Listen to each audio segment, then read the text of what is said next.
time for part 4 of this story.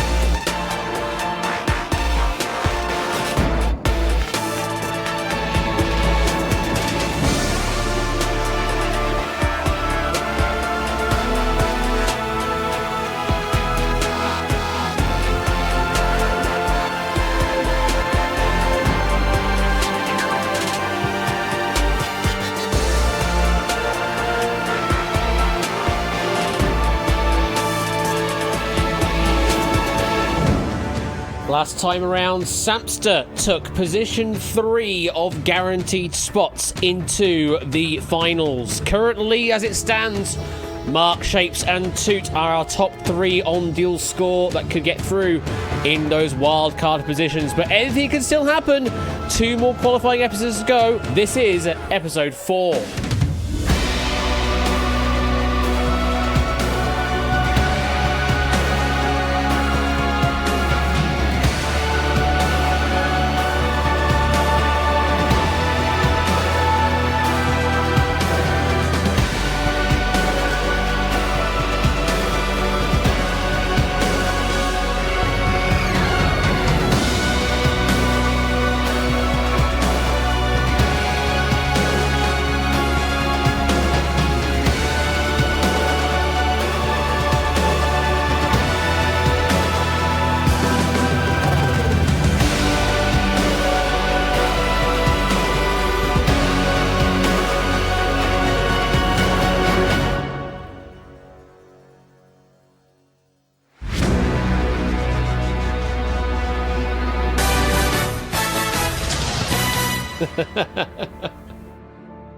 Duel Season 5, 5 years of Twitch subs in the month of May. Nope, no connection at all. And May being month 5 of the year, oh my god. It's all the 5, they're all converging. Thank you very much for the 5 years of subscriptions there, Milk. Appreciate that. Thank you, Mark, for the 31-month resub there. Also appreciate that. And also welcome on in to Gordo Finco. I believe, is that going to be Krem over in Discord land? Welcome to you as a new member of the community. And don't worry, we don't bite hard. No, we really don't bite at all. You have joined us in a sort of a semi-serious quiz tournament with big prizes on the line. You know, £100 big prize there. I mean, there is quite a lot, actually, to pay out as a prize for a small quiz community as this. But no, we play for fun. We tend to play for fun. This is just one of those tiny exceptions where we turn it up just a couple more notches. So if you're worried, you do not need to be worried here at all. You are more than welcome to just lurk even for the first stream if you wish to do so. If you don't feel comfortable in playing along, absolutely fine. Lurk if you wish to do so. But you are more than welcome to join and play along as well and have a bit of fun. Up to you. I would like to remind the people, Ash, that anything can indeed happen, as we always say. A finite number of things can happen, certainly, yes. But that finite number is rather vast, rather bigly also. So, yes, anything can potentially and indeed happen. As we, I mean, things... You know, website goes down every once in a while as well. That always happens as well. So, yeah. Welcome to you all. I hope you are looking forward to tonight's edition of Duel. This is episode 4 of the tournament. So yeah, there's only 2 qualifying episodes left, this one and next Wednesday. After that, we will know who has qualified for the finals phase, which will then happen in another week's time from then, the Wednesday and Friday after that. You're bringing your inner Kyber for this, are you, Prey? Oh, goodness me. Well, we'll talk about that in a moment, I suppose, when we put some names up on screen. And... a finite number of things can happen. Now that is very much certain, StudyCat. A finite number of things can happen. Because screw the rules, I have money. Unfortunately, that's not going to help you much, Prey. Having money does not particularly help you in this particular duel, let's put it that way. In other duels, Yu-Gi-Oh! Duels, etc., you're a Grand Prix. Yeah, exactly, you're a Grand Prix. Very much so. But no, screw the rules. Don't try screwing the rules. It's not good for you.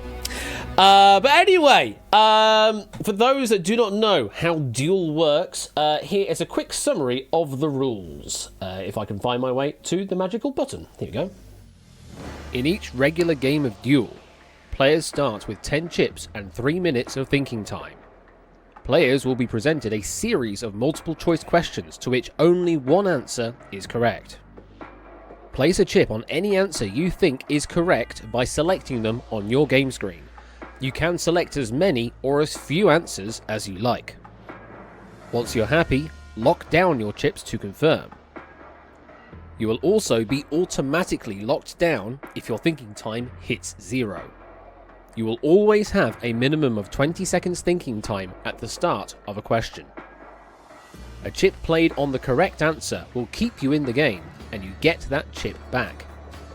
Chips played on incorrect answers will be removed from the game. Fail to cover the correct answer, and that is your game over. Center players also have 2 accelerators.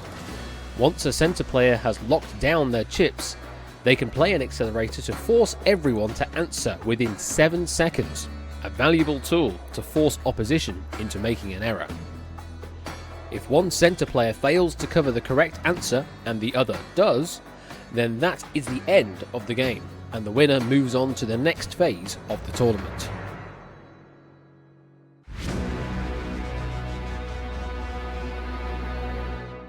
So yeah, that is how Duel works in a nutshell. And yeah, you say that you like how my voiceover voice is different to my presenter voice. I actually gave Tipster 3 different readings of my of the script. One in a very serious voice, one in a semi-serious voice, which I think is that one, and then one in a slightly more jovial tone, but not as jovial as my presenter tone. I wanted to be quite clear in how I was saying things in that particular voiceover there. So that's why it sounds a bit more serious and a bit different to what I would normally put on with regards to actual hosting, because, well, I'm sort of doing this by the seat of my pants, whereas with the scripted one, I'm actually reading a damn script in front of me. So yeah, that's a bit different there. So yeah, that's the rules of Duel there. And yes, Arun, someone has mentioned that there is a tournament going on right now, and no, you can't play in it because, well, you've been stacking a lot of questions recently, and then writing questions at your behest as well. But we'll see if those questions come up. But we've had a lot of questions come through. Thank you, big thank you, in fact, goes to Only, to Dogfish, to Jerry, to Lingo, to Arun, to Score, and to Ape, and to David as well, for some phenomenal questions that have been coming through. To continue this tournament onwards. We still have a bit of a ways to go because we've still got episode 5 in the qualifiers, and then we've got the 2 finals episodes, which are going to require 4 duels worth each, essentially. So there's a lot of questions still required for the back end of the tournament, but I think we can get through it. I think we can just about get there. So thank you once again, question writers, for this fantastic tournament so far, and looking forward to seeing how it all plays out in the end. Right. I'll give you a quick summary, I think, of how the tournament structure works with regards to the qualifiers, because, well, as Score alluded to in chat, this is your penultimate opportunity in a way. You need to start 100% bringing your A game now, because there's only 2 more episodes worth, so you can only play 6 duels and 2 warm-ups worth of Score. So it's all going to count now, really, really big counts now at this late juncture in the qualifying phase. If you are waiting to get into the wings, as it were, for the centre stage, or you think you're going to get enough points, well, let's see how all of that works. Here's how the qualifying phase works for the tournament. In each qualifier episode, a short warm-up game is played with only 5 questions, and players start with 5 chips and 1 minute of thinking time. The top 4 players from this warm-up game will then go forward into that episode's heat, where the overall winner of the heat will earn a guaranteed spot into the finals. Additionally, throughout the qualifiers, all players earn duel score based on performance in each game, which is earned through getting correct answers, surviving questions that other players get eliminated on, surviving questions pressured by accelerators, having chips remaining at the end of a game, and also being in the top 20% of survivors based on remaining thinking time. Your best 5 games from across the heats will count towards your total, and the top 3 players by duel score who have yet to qualify for the finals will take the last 3 wildcard positions. So even if you don't find success in the centre stage, just a few strong performances could still get you into the finals.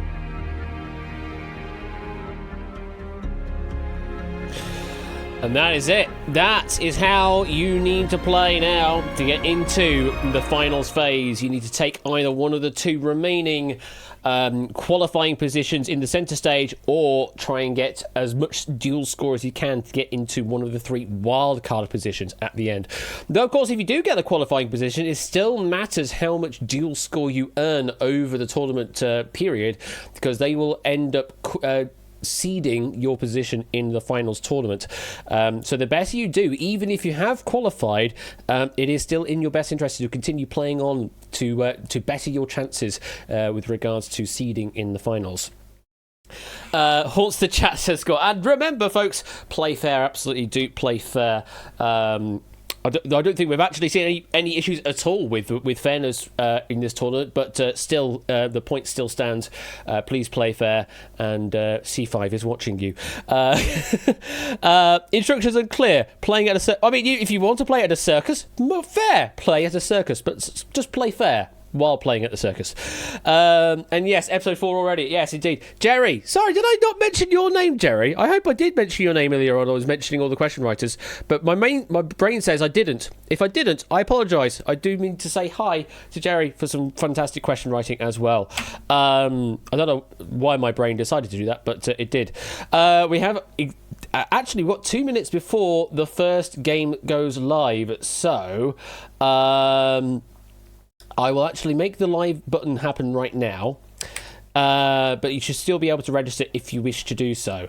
Over to the website is where you need to go, duel.hpweb.co.uk. Make sure you log in with your Twitch account, and if you want to be playing in the tournament, then we would advise you to also associate your Discord account so that we know who you are if you are joining us in on the hot seat side of things in the centre stage of the tournament. But if you don't need to do that, that's absolutely fine, and you can also play along just for a bit of fun. You do not need to play with qualifying in mind. If you're not interested in joining the main tournament proper, but you still want to play along, you can do so. You just opt out of tournament play when you do so. Join in 2 minutes. Well, you got to be quick with that 2 minutes, because I will be starting at 15:15 to try and keep things on schedule as best I can there, Marcini. So that's your last opportunity, I suppose. Hello there, Jallum. Welcome to you, and wishing a best luck to Can't Quiz, Won't Quiz, as well as everybody else, but Can't Quiz, Won't Quiz more specifically so. Must be a friend of yours then there, Jallum. Welcome on in, and you're more than welcome to join along if you wish to do so there, Jallum, or if you just want to watch along, that's absolutely fine as well. My handsome prince. Well, that's lovely. That's absolutely lovely to see. Right. I think we're going to get loaded into the tournament stage proper. So, let me make sure I've got the right game setup. We've got Duel 4 warm-up configured. Just make sure the configuration says it is a warm-up game, not any other kind of game. And we are not showing Royale info. Correct. So all of my stuff, I believe, is correct. The website all live and good? Yeah, website is all live and good. Fantastic. Let's get into it then. It is 8:15 this Friday evening. It is time to get into warm-up game 4 of our Season 5 Duel Tournament. For those on the website, do refresh, press F5, go to the play screen, and you should now be able to play on the game proper.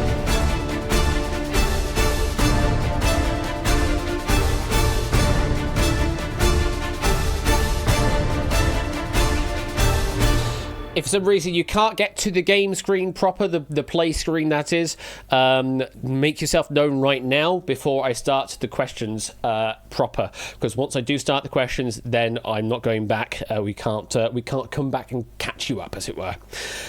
So this is your opportunity to get in. Remember, you only have 5 chips across these 5 questions, and you've got a minute of thinking time across those 5 questions as well. Though we do top you up in that regard.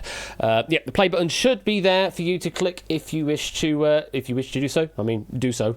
It's definitely in your best interest to do so, rather than sitting on the idle screen.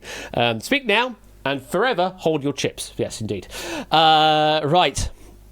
I wish you all the best of luck then on this duel. I'll get my console up ready to go, and if you're ready, then let's duel.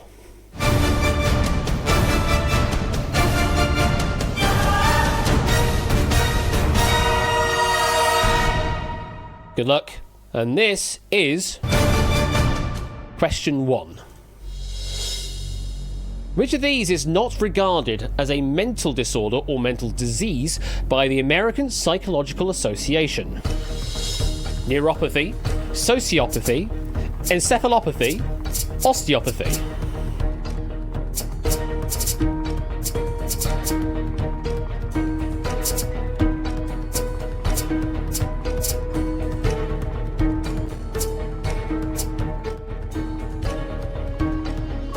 Setting the audio levels a bit there.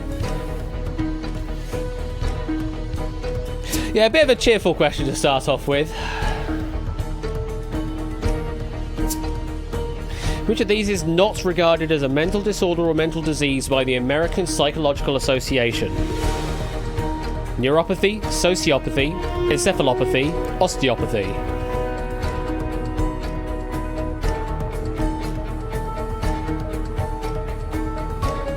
We haven't locked down yet. Is server still alive? It is. Am I still connected? I am indeed. I have received a lockdown command. Probably we've left someone behind, or they've decided to use all their 60 seconds and they'll just get topped back up to 20 seconds if they're still in. But we'll see how it all goes. Neuropathy, sociopathy, encephalopathy, and osteopathy. Only one of them is a not. Let's quickly go over the ones that are mental disorders or mental diseases. Neuropathy, that is a disease of the nervous system. Sociopathy, aka antisocial personality disorder, is the chronic violation of the rights of others. And encephalopathy is any of various brain conditions that is often manifested by confusion. The correct answer we go for here was D, osteopathy, which is a healthcare system based on the manipulation of joints and muscles. Has absolutely nothing to do with mental disorder, mental diseases, or any of the neuropathy. The other side of things. Yes, osteopathy was the correct answer on this one. I'm having fun saying, because I can say encephalopathy, then I can say encephalopathy. I will say it as many times as I can until I can't. That's just how it goes, I suppose. But yes, osteopathy, osteoporosis. Yeah, if you know osteoporosis, then that would be you're in on that question there. Okay. That's one question down. 4 left to go, though. Remember, you're not going to see any of the progress of any of your fellow players, so you are playing somewhat blind. But try and get through as far as you can into this warm-up. Okay, it's time for question 2. Of the 4 swimming strokes used in the Olympics, which has the slowest men's 100-meter Olympic record? Breaststroke, backstroke, freestyle, or butterfly? What's really irritating is they're not all B's. Just happens to be freestyle in there. There isn't a B word. Come on, Olympics, invent a B word. So it's a B, B, B, B. Yeah, the B style, there you go. Everyone that's still in has locked down an answer. So a pseudo accelerator has been played against everybody else just to keep the game moving along. So let's go in reverse order, or I suppose from fastest to slowest. I guess that's the best way to go, isn't it? So the fastest of these is actually the one that does not belong with the letters. Freestyle, that is the fastest because you can just sort of choose whichever you wish. 46.4 seconds is the current men's Olympic world record at 100 meters. Olympic record, not world record, they're different. Olympic record at 100 meters in the men's category. Then it's the butterfly that has a time of 49.45 seconds. Then it is the backstroke with a time of 51.85 seconds, leaving you with the breaststroke being the slowest of these with a time of 57.13 seconds. Oh, dang. Well, I'm out, says Shadowmane. Well, could be that a lot of other players have had a horrid time with these questions so far. That may still be a top 4 position. We will see. And remember, we will roll down the positions based on who's already been in the centre stage before. And we've already seen 12 in the centre stage currently.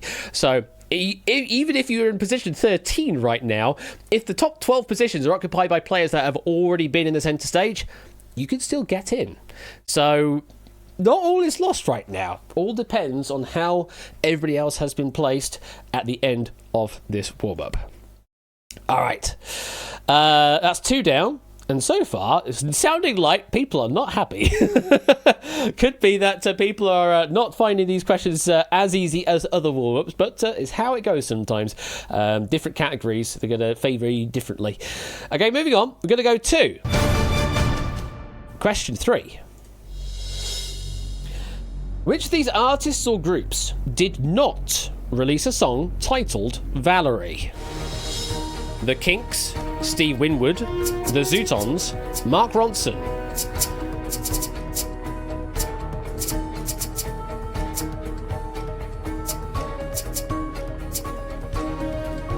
Which of these artists or groups did not release a song titled Valerie?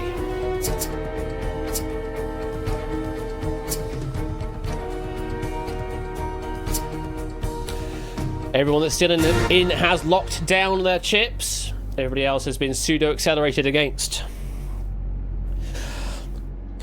You're more likely to solve the meaning of life than know this, says Jalum. Fair enough. But I've lost all my chips here anyway, says Ardenfex. I don't know, okay. So the obvious one that everyone will probably know when they hear the term Valerie is Amy Winehouse. But obviously you see that Amy Winehouse is not on this list. Well, technically, that version is up on this list. Winehouse is up there against Mark Ronson. Mark Ronson featuring Amy Winehouse was the release of Valerie back in 2007, I want to say. Yes, 2007 was their release. That, of course, being a cover originally of the Zootons version that was in 2006 that everyone seems to have very swiftly forgotten about, but no, the Zootons version is pretty damn good. It's just that literally every function band under the sun covers the Amy Winehouse Mark Ronson version of 2007. That leaves us then with the Kinks and Steve Winwood. One of them has also released a song titled Valerie, the one has not. The correct answer, and the one that has not released a titled song, Valerie, is the Kinks. Yes, Steve Winwood did release a song titled Valerie, but a lot of other people may have heard of this as a sampled version appearing in the song, where is it? Call on Me by Eric Prydz in 2004.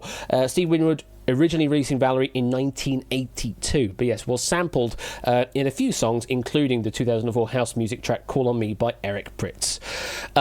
Whereas the Kinks, they did not release a song titled Valerie. Instead, they released a song called Victoria. Victoria.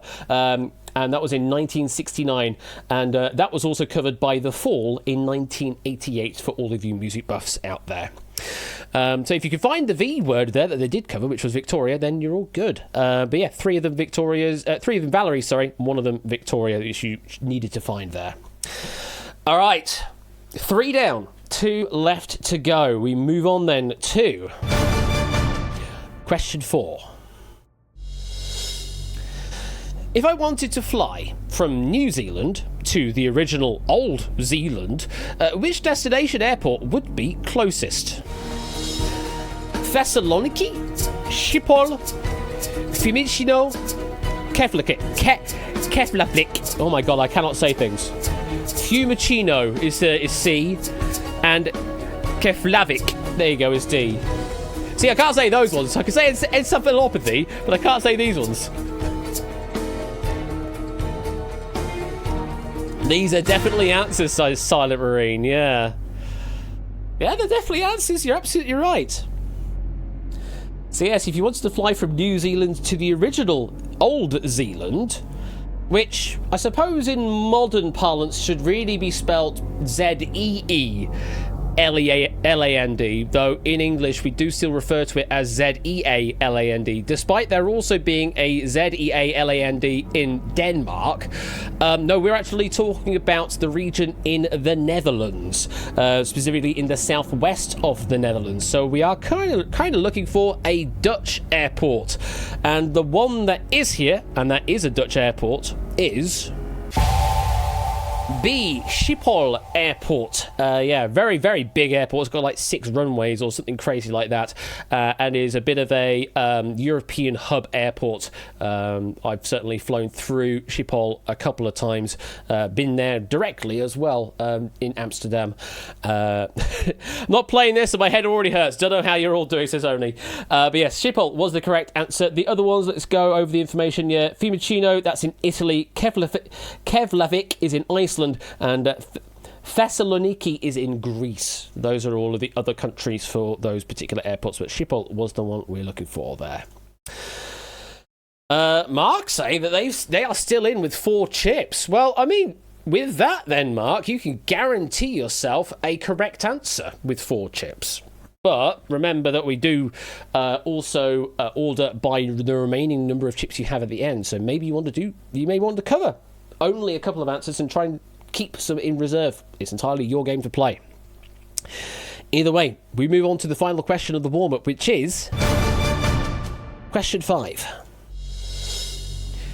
Richard Nixon's famous one-sentence letter, "I hereby resign the office of President of the United States," was addressed to whom? Henry Kissinger, Barbara Jordan, Gerald Ford, Spiro Agnew.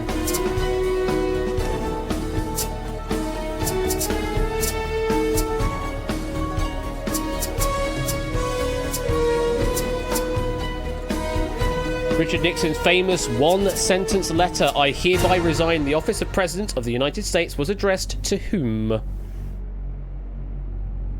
Well, I mean, on the letter directly, it does not mention by name, but it does address a particular title, Secretary of State. Mr. Secretary of State, I think it is what it is addressed to. And Secretary of State, at that time, dated August the 9th, 1974, was A. Henry Kissinger. And at the end of the warm-up, 4 players have survived the game. Now, those 4 players, are they all brand new to the centre stage, or are we going to have to roll down a little to find out who is taking the centre stage? I went 5 to 5. Well, let's have a look to see who will be taking on the centre stage in a moment's time. The results of the duel are as follows. We've got Mark, AB.me, K-Jarves and Prugs. They all survived the duel. Now, AB.me has definitely been in the centre stage. K-Jarves has not been in the centre stage yet, so will be able to join us. So it's going to be Mark, K-Jarves, Prugs, and then down we go to... Well, Tips has already been Dalton. I think will be the next one down on the list, because Vertigo's been in the centre stage. Toot has elected not to enter for tournament play, so has basically negged on being selected here. Oh, sorry, Prugs, you have been as well. You're right. So we do roll down one more position. So it'll be Scooter? Dalton and Scooter then? I believe that's going to be the names then we go for here. I remember Prugs. Well played again, yes. So, yeah, it's going to be Mark, K-Jarves, Dalton, and Scooter. You 4 have qualified for the centre stage this evening. So what that does mean then, for the first duel, it will be Mark versus Scooter. So if you two could please make your way to the green room in Discord, and we'll get you all sound checked and that, and prepared for the duel proper that's about to happen. For K-Jarves and for Dalton, sit tight, you'll be in the second duel this evening. You'll be playing off against each other there. So let me sort out the names first for our first duel. Mark versus Scooter 702. Open that up for registration right now. And I might as well, while I'm here, also configure the other one. K-Jarves 06 and OM Dalton 84. I'll just leave that one in setup for the time being. And that should be it. So, if they're all getting sound check, fantastic. I can now head my way back to the title screen. And we're going to start getting ready for our main tournament duels. For those that wish to play along in the audience on this duel, that is the room code to go to. It is a brand new duel. You will need to re-register for gameplay. But do so, because you will still get to earn duel score by playing along in the audience. Even though you're not in the centre stage, you earn duel score that way. That's why Mark has done incredibly well on the duel score leaderboard so far. He hasn't been in the centre stage at all yet. This is his first opportunity, his first foray there. And what that does mean, though, is if Mark does win in the centre stage tonight, then it sort of doesn't matter what his duel score is in terms of wildcard, because he can't claim the wildcard position anymore. So it all depends on what happens. Well, maybe we get an upset. You never know. Anything can happen in the world of duel here. So I would recommend you all go over to the website and register for gameplay, just for a bit of fun at the very least. And maybe you can get yourself into the finals with enough duel score. Just wondering, did it actually update the scores? Well, it's updated the highlighting. I don't think it's updated any of the scoring, but that's because I need to refresh it after the fact, which is good. It means I can do that manually and keep you all in suspense until the end of the episode. Oh, sorry, Tipster. I've just noticed your avatar there. Fantastic. If they're all ready to go, then I will drag them in a moment. In which case, then, I wish our two players the best of luck in our first duel tonight. We have got Mark and Scooter.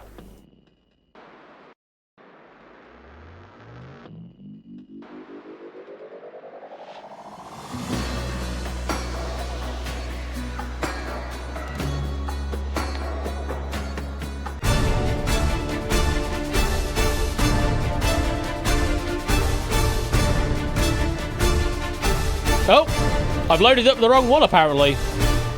Yeah, my bad. Yeah. I've caught it, don't worry. 1 and 4. Got the wrong one. I loaded the wrong one, but it didn't have the... Hang on, what happened, though? I have loaded that... So that one is... Hang on. Let me just check... Oh, I know what I did. No. What I did is because when we prepare the stacks, this is sort of behind the scenes news for you folks. When we prepare the stacks, we do prepare those three stacks in sort of numerical order. But then when they go to being live on stream, we shuffle the orders of the stacks so that we don't have the human influence on that particular regard. So we did the shuffle. And that's what you saw there, is actually stacks 1 and 2 are actually shuffled in position. But I didn't update the room codes to follow suit. So that's why it loaded up the wrong names there. But that's fine. It's why we do these things. So hopefully now we can load up the game proper, load up into FOUA, and it should load up with the correct avatars in place. Didn't see any questions, so it's all good.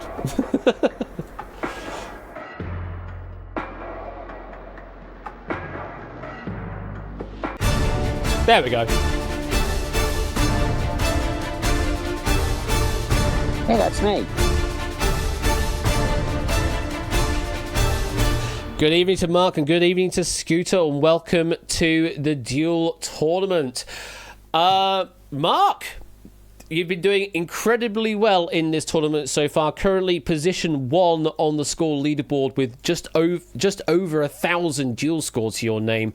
You reckon you're going to do well in tonight's duel? First of all, versus Scooter, then potentially against one of the other two competitors later on as well. Do you think you can get through to the finals? Maybe. You want to elaborate on that a bit more? Maybe. I haven't played against Scooter in a while, or even if at all.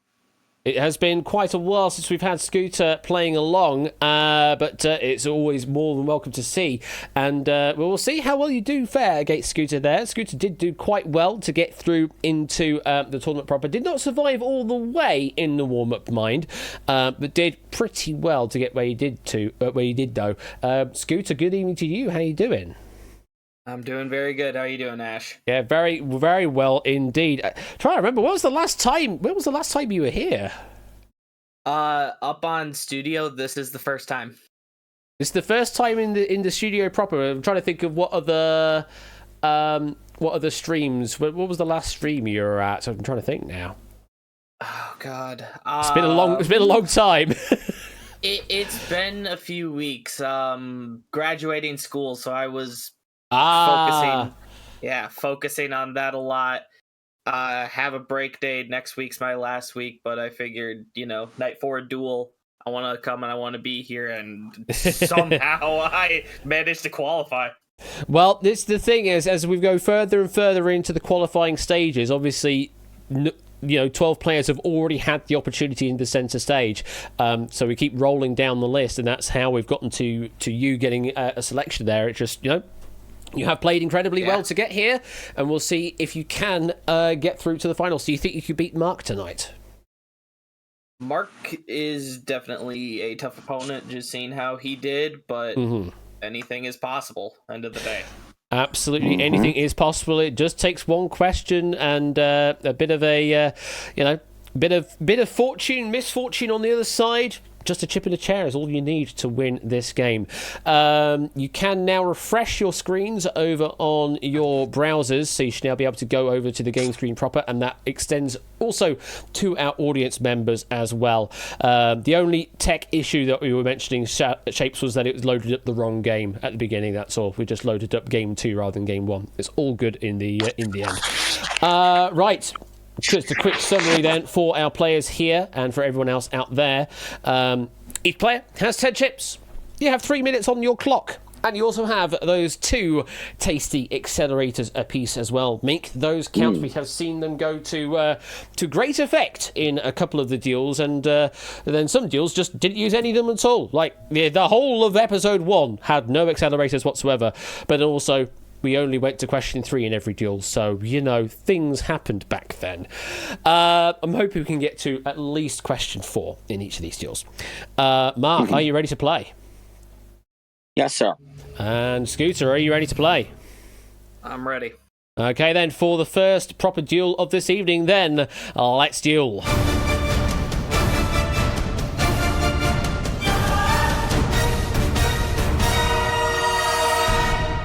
Wish you two the best of luck, and also everyone playing along in the audience the best of luck. Here comes question number 1. A man holding aloft a newspaper with the headline, "We Win," celebrating a 1948 victory by the Boston Braves, appears in the titles of which sitcom? The Golden Girls, Seinfeld, Roseanne, Cheers. Mark's already in. Didn't even need 2 seconds for that. Scooter using a bit more thinking time here.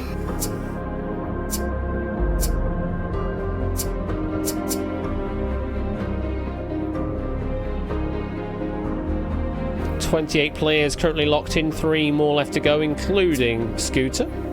Make that 29. Make that 30. Means we just wait for you, Scooter." Lovely. Do I press? I mean, it's been quite a while, must be said. If you want to. Right. And there's the lockdown there. I mean, I would probably have expected that to be a wasted accelerator at the end there. Just with the sheer amount of thinking time that Scooter had to use there. 48 seconds required there from Scooter's clock. Only 2 seconds from Mark's clock. Scooter. Yes. You reckon that Mark knows this? I have a sneaking suspicion he might. Mark, what do you think then of Scooter? Do you think he knows this? I don't think so. He might not. How many chips do you think are on the table? Maybe 3 or 4. Let's drop the screen. He has covered all 4 answers, means he is guaranteed through at the expense of 3 of those chips. Mark, we're looking at you for the pressure here, because if it's not A, B, or C, then this duel ends on the first question. Why have you gone with D, Cheers? Because Cheers is set in Boston, and I do remember the opening sequence. How confident are you? 100%. 100%, he says. Well, if the answer is D, Cheers, we do continue on in regulation play. If it is A, B, or C, then this duel is over. Correct answer is... It is D, Cheers. The Braves had won baseball's National League pennant, and Cheers, yes, was set in a bar in Boston. Ted Danson's character, Sam Malone, was a former pitcher for the Boston Red Sox. In 2025 even, the original door from the Cheers set was auctioned off, bids reaching $125,000 at time of writing for a door. Wow. I mean, it is, quite a crazy, quite a significant door from Cheers, but it's a door nonetheless, and it's worth $1/8 That's crazy. D, Cheers was the correct answer. Means, Mark, you still have your full 10. Scooter, you're down to 7, but you're still in the game, and using the chips while you have them. How are you feeling there, Scooter? I had it between Cheers and Golden Girls, but I just wanted to make sure I was through to the next round. I wish I had just stuck with the 2 I had down. Well, I mean, yeah. There's some luxury in knowing that you're safe through. Certainly earlier on, while you do have the chips in hand, but obviously it's going to make it a little harder later down the lines. People are saying, what's Frasier? Yeah, Frasier was in Seattle. It's just got the Space Needle in the literal logo of that particular TV show. Okay, moving on. We go to question number 2, which is this. If a customer asked for a cupcake in the style of a Lepidoptera, which decorating instruction would be most useful? Cut the top out of the cupcake and then use them to represent wings. Use some chocolate-coated cornflakes to represent their spines. Accelerator played. Cover the cupcake with marshmallows to represent the wool. Add a biscuit to represent a massive tail. A lot of stuff to parse here in such a short amount of time. Scooter. Yeah. How many chips do you think Mark's put down here? Oh, he's put down 1. You certain, are you? Yeah. With how fast he did it, I'm fairly certain he knows. Mark, how many do you think Scooter's put down? Like I said, maybe 3 or 4. Maybe 3 or 4. Well, one of you is right. And one of you is wrong. Let's stop the screen and see what's happened. Well, regulation play ends here, folks. On question number 2 of a duel. We have a single chip on A from Mark's side, we have a single chip on B on Scooter's side, and we have nothing on C or D. Scooter, why did you go with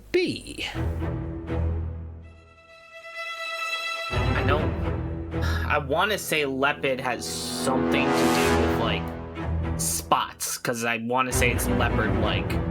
The only thing I could think of that would seem like that, maybe porcupines with the options available. So I figured if I had to take a risk, it was going to be now. Okay. Mark, why did you go with A? Because a lepidopteran is a butterfly or a moth, and they have wings. Well, that's a very significant difference of opinion here. With leopard / porcupine versus butterflies. Sure. Well, I mean, could also be a sudden death in this situation. Zoni says absolutely. If the answer is C or D, then yeah, regulation play is over, but we still have one more question to play out, in which case we get to 3. Or maybe more, depending on if no one covers the correct answer in question 3. But if the answer is A, cut the top out of the cupcake and then use them to represent wings, then Mark is through to the episode final. If the answer is B, use some chocolate-coated cornflakes to represent their spines, then Scooter is through to the episode final. The correct answer is...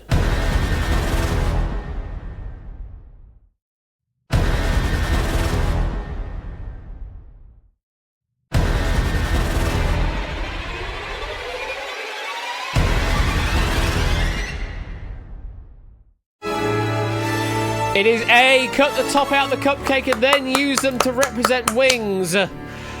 And that's 2 questions and done. One of the shortest duels we've ever had, unfortunately. Oh, man, Scooter. I mean, you went 1 chip confident, though. I have to admire that. But unfortunately did not cover the correct answer. Scooter, how do you feel? It sucks to go this early, but just the fact I got up here on the studio was enough to make me feel really good about myself. That's lovely to hear. Absolutely lovely to hear. It's just so awkward for it to only have been, for 2 questions' time. We'd love to have more time on there, but unfortunately, that's how it all goes. Maybe another time. Maybe get through again on episode 5. You never know. Depends on who does get to qualify in the warm up on episode 5, and of course there'll be other opportunities to duel after that as well. Mark. It's a swift finish, and you still had all your 10 chips in hand, so you didn't really do much about that. How do you feel, Mark? Oh, Mark is not there at the moment. Well, okay. Well, we will see Mark in the final later. Oh, sorry, there you are, Mark. I was muted. I'm sorry, Scooter. It was so short and sweet. Yeah, it was just a bit too short and sweet. Player. On that one, on the cupcake question there, but it does mean you go through to the episode final there, Mark. Who are you looking forward to potentially playing out of K-Jarves and Dalton? I'm not sure. Either one of them could be trouble. Either one of them could be trouble. Well, you will be facing off against one of them later on this evening. Sit tight, and we will see who that shall be. But for now, thank you very much for playing, Mark. And to you also to Scooter, take care, and we'll see you soon. Oh, excuse me. Oh, catch you later. Let's have a quick look. Sorry, thank you. No worries. Let's have a quick look at the audience side of things. I'm expecting quite a few to still be surviving at the end there. Yes, indeed. Though actually, a few got eliminated quite early on as well. There were a total of 1, 2, 3, 4, 5, 6, 7, 8, 9, 10 still with their opening 10 chips intact. Of those playing for tournament play, Shapes, Colo, BC doing the best there. Though I suspect Cartquiz and Conradlac will also be in the mix with top 20% on the time, as well as actually top time that still survived.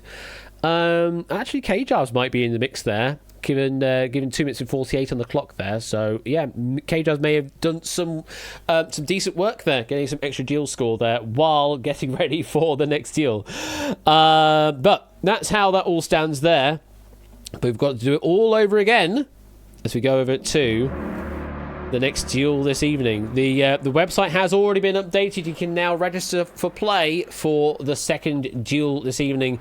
The room code is FOUB on the website, and you're more than welcome to join us in that duel if you wish to do so. We're ahead of schedule by quite a bit. We're actually ahead by 30 minutes right now. But I don't mind starting the duel early if both of our competitors are ready to go for that.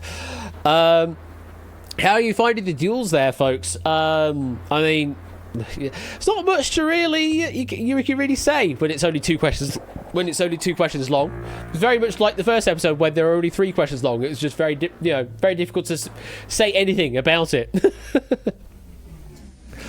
You're British. Those words don't exist. What words only? What words don't exist? Those 2 were bad enough, says Aim Conquest. Fair enough. Clearly, we're stacking them a little harder tonight. Oh, ahead of schedule. Oh, that. Yeah. That's very not British of me. We've had an Extreme Ways already. Are we going to have Extreme Ways Part 2? I hope not. I don't want to have early duels, but if they happen, they happen. Okay, fair. I will do that then. So, as a quick summary. After this episode of Duel, we'll have another one on Wednesday next week. That'll be our final qualifying episode next Wednesday. I will not be here next Friday, though. That I will be gigging at instead. So there will be no quiz night stream at all next Friday. There will be next Wednesday, not next Friday. And then the week after that, that is our Duel Finals week. Both the Wednesday and Friday of that week will be dual tournament. We'll have the quarterfinals on the Wednesday, semis and final proper on the Friday. And at that point, we will then know who our winner is. And also, inevitable Eurovision live streams that week as well. Yeah, that's a thing that's happening. Eurovision is occurring next week as well. So, yay! All of the things happening very, very soon in the world of, well, quiz night. I would say also Genius Game, but that's now only happening once a week because, yeah. Thanks ITV for, well, I guess no. Thanks the public for not watching it. We'll continue to enjoy the Genius Game, and everybody else in the general public can go, yeah. Though that said, I wasn't particularly impressed with the gameplay in. I mean, no. What he did in the main match in episode 3 is fine, but it just completely ruined all of the other part of the game that I really would have liked to get involved in, and I'm sure a couple of the players also wanted to get involved in on that as well. I'm being very deliberately vague to not say anything about it directly for those that have not seen episode 3 yet. So yeah, just be aware of that there may be people currently watching right now that haven't seen it. So don't go big spoilers on it. But yeah, just the gameplay of the main match, I disagree on. Just because I wanted to actually see the actual gameplay, not the circumvention in that regard. I like to see other circumventions sometimes, but not like that.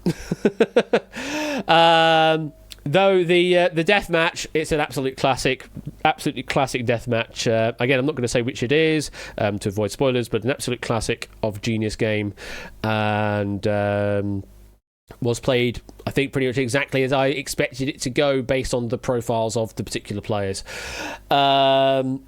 So yeah, I'm looking forward to seeing more. Absolutely looking forward to seeing more. But yeah, they're now occurring every Wednesday only, rather than Wednesdays and Thursdays. Though from the sounds of things, also potentially threatening to go stream only and just go, yeah, you're not going to be getting any more broadcast time. But I hope we do still get broadcast time. If it goes to streaming only, then fine. We just binge watch the hell out of it instead. I mean, I already did the episode 3 watch along. After my Wednesday stream, Conrad Lack, so I won't be doing another one. But if anybody else wants to do a watch along of those episodes, then they are more than welcome to host that in the Discord if they wish to do so. But I will be doing a watch along on the next Wednesday, and the Wednesday, and the Wednesday, and the Wednesday, and the Wednesday. I think that's the right count. We've got 5 more to go. So, yeah. I'm getting messages. Right, okay, thank you, Tip. Appreciate that. So, I think our players are ready for Duel 2. So, let me load up into the studio and welcome on into the studio K-Jarves and Dalton.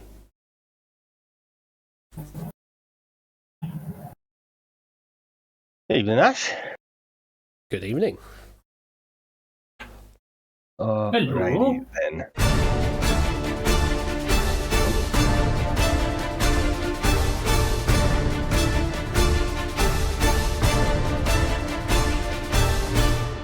Good evening, K-Jarves, and good evening to Dalton, and welcome to the centre stage on this episode 4 of our Duel tournament. K-Jarves, welcome on in. How are you doing? Hello, I'm very well, thank you. How are you? Yeah, doing very well indeed. Doing quite a strong performance there in the warm-up game. Second place of those that did qualify. Thanks. Yeah. How well did you? Which of those questions in the warm-up did you struggle the most on? I wonder. I had to go 50-50 on the Valeries because I knew Mark Ronson and the Zootons, but I wasn't sure between the other two. Mm-hmm. And then I was lucky that I knew everything else until the American politics question, at which point I panicked, put all 4 down and was like, let's hope that's enough. And yeah, luckily, with it being game 4, I felt like so long as I got to the end, I had a fair chance. Absolutely. Of making it, and so it has transpired. It has so transpired to be, and you are here in the centre stage facing off against Dalton. How do you reckon your chances then against Dalton? I don't know, actually. I'm not particularly familiar with Dalton, but I mark myself as a rank outsider in any and all competitions, so we'll see what happens. We'll see what happens. Well, wish you the best of luck here in this duel. And facing off against you is Dalton. Good evening, Dalton. How are you doing? Good evening, Ash. Doing decent yourself? Yeah, very well indeed. And you did fairly well in the warm-up as well. Where did you struggle the most on in those warm-up questions? The Valeries. Also, there are all the Valeries as well. Did you just cover like 3 or 4 of the answers then in the Valeries question? 3. The only one I knew did was Mark Ronson. The others I was completely in the dark, so I had to cover. So you didn't even know about the Zootons version then? No. Oh, well, some news there. Yeah, the Zootons was the original version of the one that Mark Ronson / Amy Winehouse did. And yeah, it's much better. It's a sort of a slowed down version of it, but I do like it more than the Amy Winehouse version. Anyway, that's my opinions. I don't care. Dalton, how do you reckon your chances then against K-Jarves? To be honest, about as well as K-Jarves thinks their chances are against me. Not really familiar with their game, and I am very much in the rank and file. So this should be either very evenly matched or hopelessly one-sided. Sort of mutual responses there. I like it. Let me go on to the website and make it live for gameplay right now, so you can now refresh your screens and join in on the duel proper. The original one that hasn't been ruined by shit karaoke. True only. For me, it's more the case of it's literally every function band in the world plays the Amy Winehouse, Mark Ronson version of Valerie. I've certainly played it in at least 5 different bands. That's without hyperbole. It's kind of ridiculous. And I'm sick and tired of it. I once had to learn a dance routine to the Mark Ronson version of Valerie when I did musical theatre, so it's burnt into the worst corner of my... Yeah, I did musical theatre for a bit, and that was our warm-up dance for about 18 months. So I'm also sick of that song. Truth. That's a hell of a song to have as a warm-up song. Fun. Okay. Well, aside from that, we'll just ignore all of the Valeries in the world right now, and we'll just say that each of our players has 10 chips, 3 minutes on the clock, and of course those 2 accelerators, of which we did see one to great effect earlier on question number 2 of Mark's duel. K-Jarves, are you ready to play? Oh, yes. Dalton, are you ready to play? A firm. And I'm hoping that the screen share in Discord is now working correctly. It is. It Yeah, blipped I can for a see moment, it. but it's come back up. Yeah, Discord is just stupid when I bring people in, it just goes, yeah, it's not working, even though it is clearly working, so I have to refresh it every time. It's a bit silly. But at least I know that's the thing I can do. Right, if everyone is ready, including those in the audience, make sure you have loaded up onto the game screen proper, and let's duel.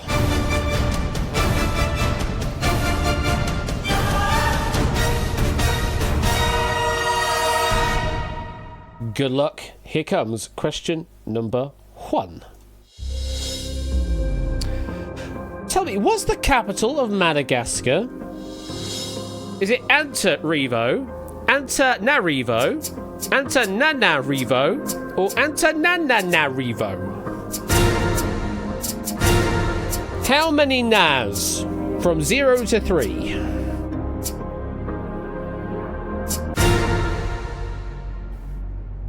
And that is a lock-in. Wonderful, says AJB. Lovely start, says Silent Marine. Yeah, you've got Oni to thank for this question, I do believe. How many Nars does it take to get to the centre of the capital of Madagascar? K-Jarves, how many do you think Dalton has played here? I think maybe, considering the pace, maybe 2. Okay. Dalton, how many do you think K-Jarves has put down? I think 1 or 2, I think. I think 1 or 2. You're nearly right. 3. Oh. So, quite an expensive start, actually, in the centre stage. There are 3 scenarios at play, must be said. B and C, you have both agreed upon, but K-Jarves has also hedged on A, Antananarivo, without no Na, and nobody has covered D, Antananarivo. K-Jarves, why did you play the extra chip on A? I didn't know. It was very much a hedge. And I'm not going to lie, there was a not insignificant amount of desperately not wanting to lose on the first question. So it's just the safety one as well. So bit of safety play, a bit like Scooter did on question 1 of their duel. Yeah. Okay. Dalton, you covered B and C. Why did you leave off A? Something in the back of my head was telling me that there was at least 1 nut in there. So that's why I left A clear. So you say there's at least 1 NA, but what's the likelihood of there being 3 NAs then? It just sounds wrong. If it is, I mean, Antananarivo. It just doesn't roll off the tongue. I mean, it could entirely be true. Yeah, I mean, if it is, then well, this has gone well. I mean, yeah, if the answer is D, then regulation play ends on question 1 of this duel. And we go to sudden death on question 2, which is good. This is going to be the shortest episode of Duel, isn't it? But I'm hoping it's not. I'm hoping the answer is not D. Let's see. What's the correct answer?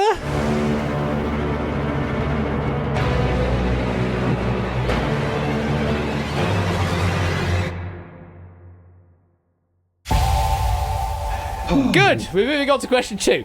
C, Antananarivo with 2 nanas in it there. I have nothing else to add to that other than chat is going Antananana Hey Jude and Antananana Katamari Damacy and Antananana Getting Jiggy with it. Na na na na na na na na na na na na Getting Jiggy with it. Na na na.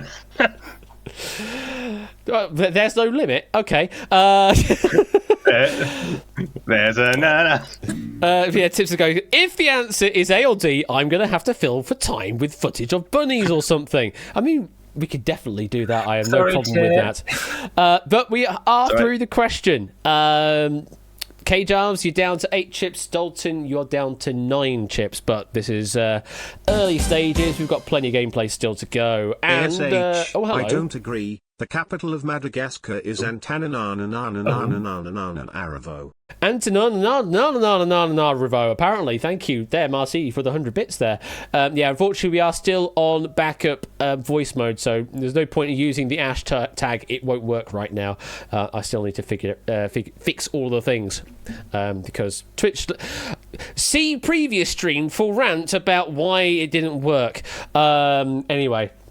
I'm going to move Just on take a hammer to it, it'll be fine. I half wanted to do so. We move on then to question number 2. You might hear Gomez, Tish, while playing which pinball machine? Black Knight 2000, Funhouse. Whoa, interesting! Addams Family in Twilight Zone, there was an accelerator played. But K-Jar's locked in like half a second after the accelerator was played. So it's not going to do much in the center stage, but the accelerator could still work in your favor, Dalton, in terms of duel score versus the audience. So that's sort of one aspect we don't talk about much with these sort of Royale plus center stage deals. But yeah, the accelerator does still have some merit to that, just not to the center stage directly. I'm guessing then with the very quick lock-in there, Dalton, do you think K-Jarves knows this? I would assume so. You would assume unless, so. Of course, they've covered all 4. Well, I mean, they could have done the rush play against you, I suppose, but let's drop the screen. Both of you have covered a single answer here. C, the Addams Family. K-Jarves, why did you go with the Addams Family? Well, I know absolutely nothing about pinball machines, but I do know that Gomez is the name of the Addams Family patriarch, and I figured that was probably the in for the question. And then I was pressured by the accelerator, and I thought, no, let's hope. Correct answer is... Yeah, absolutely. It is the Addams Family. You didn't need to know anything about pinball machines on this one. Just needed to know Gomez and Morticia Addams from the Addams Family franchise. By the way, the pinball machine itself did sell over 20,000 units, which was the most ever for a solid-state pinball machine for those that are nerds about that kind of thing. Click, click, indeed. Pinball wizards. Ha ha ha ha, buzz. So nice question number 2 there, though Dalton must say bit of a wasted accelerator maybe. How are you feeling, Dalton? Essentially. Still decent. I mean, I've got a chip lead, which is nice, but may sit back a bit potentially. I don't know. We'll see how things go. Well, you've got one more accelerator to play. Of course, K-Jarves, none of them touched yet, so still has 2 in their arsenal. Let's move on to question number 3. Which of these is observed on the same day as Star Wars Day? Shania Twain Day, Dave Brubeck Day, there's an accelerator either way, Brian May Day, or Green Day Day?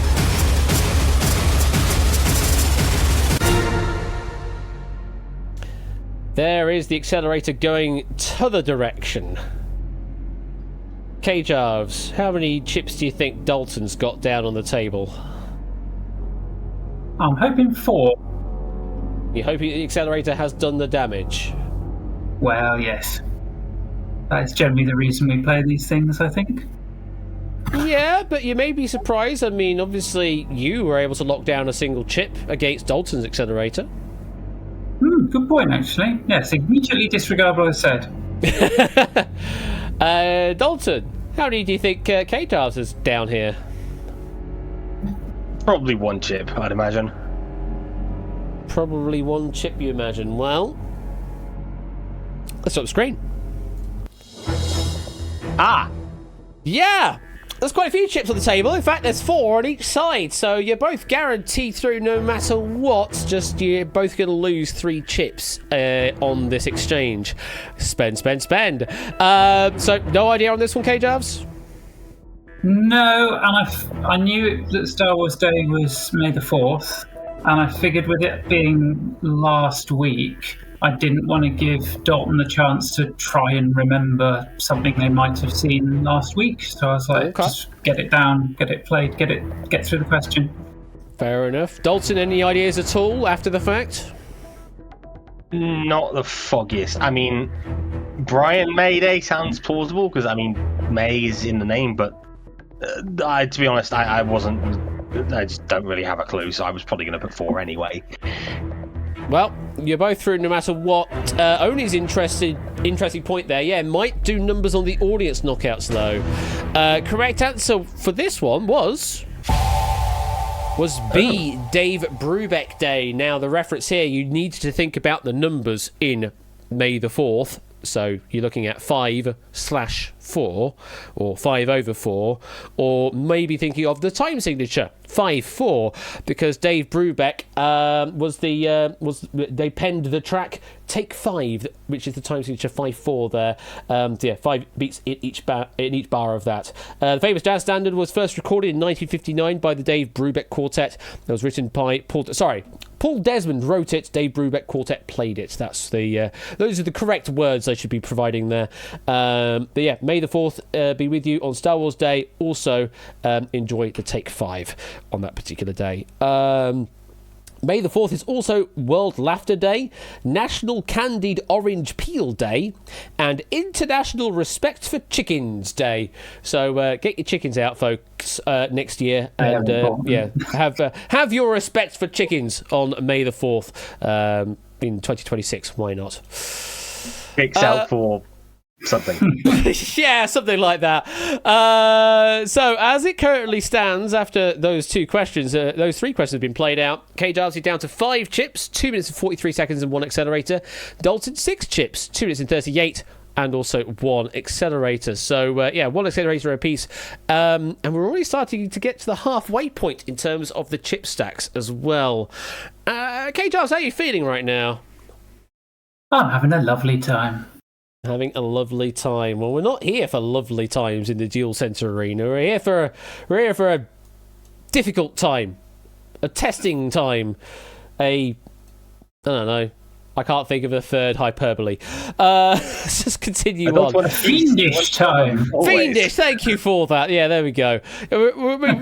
We could also just be here for a time as well, because of course we're actually still ahead of schedule right now. We're due to start this part of the duel in 7 minutes. We're already here. Let's continue on. Question number 4 is it's this one. Presuming they renamed to match their naming scheme, which of the following changes to the ABBA lineup could you make to allow their name to become the rhyming pattern to a limerick? Add in, oh my goodness me, another accelerator. Add in Annie, Frid's daughter, Anne Lieslott. Add in Bjorn's wife, Christina, and his daughter, Anna. And we're out of time. I haven't even read the answers out. Add in Benny's former fiancée, Christina.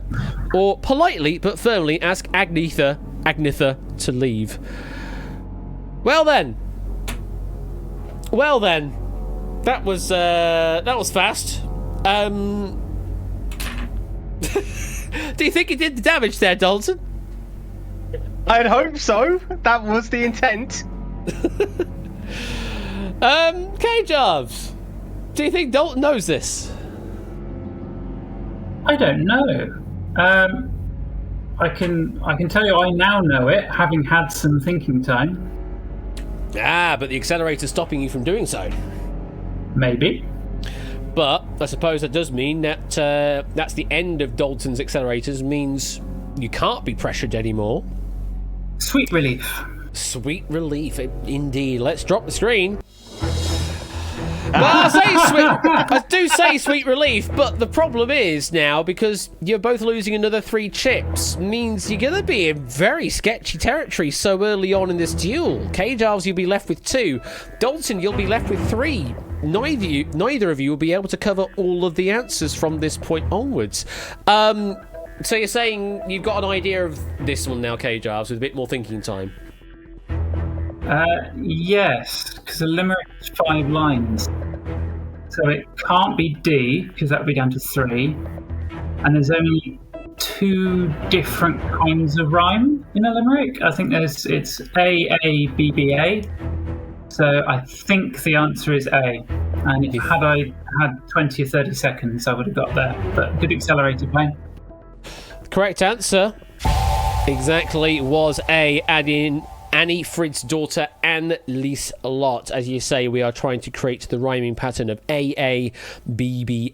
So we need to insert an A in there, and Anne Lieslotte would be able to do that with their letter A in their name. All the others, we're not going to be able to get further information on that, but yes, I feel I shouldn't joke, but as far as I'm aware, they weren't the same Christina, much like Agnetha, also known as Anna, isn't Bjorn's daughter Anna, we hope. Yes, we need to turn ABBA into AABBA, adding Anne would do the job. Bjorn would bring us to something like ABACAB, which is a Genesis album, not a limerick. Benny would simply leave us with Abcab, TV show featuring Jennifer Saunders driving a taxi, apparently, and asking Agnetha to leave is not only rude, but leaves us with ABB, which is merely a Swedish-Swiss electrical engineering corporation. Thanks, Dogfish, for all of those lovely references there. I want to see that now. What Abcab? Question. You want to see Abcab now, do you, Tipster? Well, enjoy the Abcab. But so we were looking for AABBA there. On option A, no less, as well. That was a whole thing. Yeah, maybe if you just looked into the question, you only needed to put down the chip on A because we were looking for an A. Ha ha. I think it was circumstantial that they appeared in that order, but if it wasn't, then funny. Either way, we're into very sketchy territory in this duel. K-Jobs, you're down to 2. Dalton, you're down to 3. You got a lot of thinking time, though, on both of those clocks. And, of course, K-Jarves, you also have an accelerator in hand still to play. How are you feeling at the moment, K-Jarves? I'm feeling like I've lost about 8 chips. Well, it's not about you have lost exactly 8 chips. You've just got 2 left in your hand right now. Do you think you can still beat Dalton here? Oh, no, I never thought I could beat Dalton, but I am having fun. You're having fun, and that is what matters. No, we need you to suffer in this duel. Dalton, you are ahead by a single chip here on 3 versus 2. How are you feeling right now? Probably about 50% better than K-Jarves is feeling. Hey. That's some Steiner math for you. No, Steiner math would be 166 and 2/3% better, but you know that's Steiner math for you. Let's move on. A genetic freak, and he's not normal. It's basically Calvin Moore. Why did I even bother bringing that reference up? Let's move on to question number 5. Oh, you need to think about this one, though. Which American holiday always occurs on the same day of the week as Halloween? Thanksgiving Day, Memorial Day, Veterans Day, Independence Day. Oh, sorry, 141 and 2/3%. I do apologise. There's the accelerator play. Dalton can't cover everything. I'm quite impressed that 2/3 as a vulgar fraction exists as a character in Unicode. Well played, Unicode. Nice.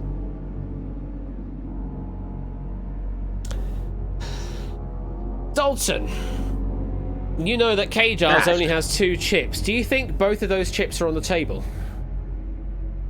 I think they are. I think K-Jars may have just been trying to rush me and get me down to 1. Or just take me out entirely. K-Jars, you did play the accelerator there, and Dalton only had 3 chips, so couldn't cover everything for security's sake. Do you think all 3 chips are on the table? I think so. This is a question that needs a lot of working out, I think, and a lot of knowledge of American public holidays. This probably would have been a better question for the other 2 players, to be honest. I think there's a lot of guesswork going on across both of us. It kind of has, fallen upon the not US folk, where it could have been on the US folk in the previous edition. But that's how it goes sometimes. Indeed. Well, let's drop the screen and see where you've gone. Well, we have all the scenarios on the table, essentially. Oh, how exciting. 4 possible scenarios on 4 possible answers.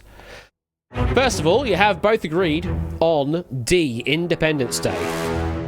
But after that, that's where the differs occur. We've got a Stingray, yes indeed. On option C, Veterans Day, that goes to K-Jarves. On option A, Thanksgiving Day, that goes to Dalton. But neither of you have covered Memorial Day. And if the answer is B, then we will go to a sudden death question to determine it. Dalton, why did you go with A and D? So, D was a bit of a punt. I wasn't really sure, but I figured I should cover it just to be safe. Thanksgiving. Realistically, it was more just wanting to save a chip just in case.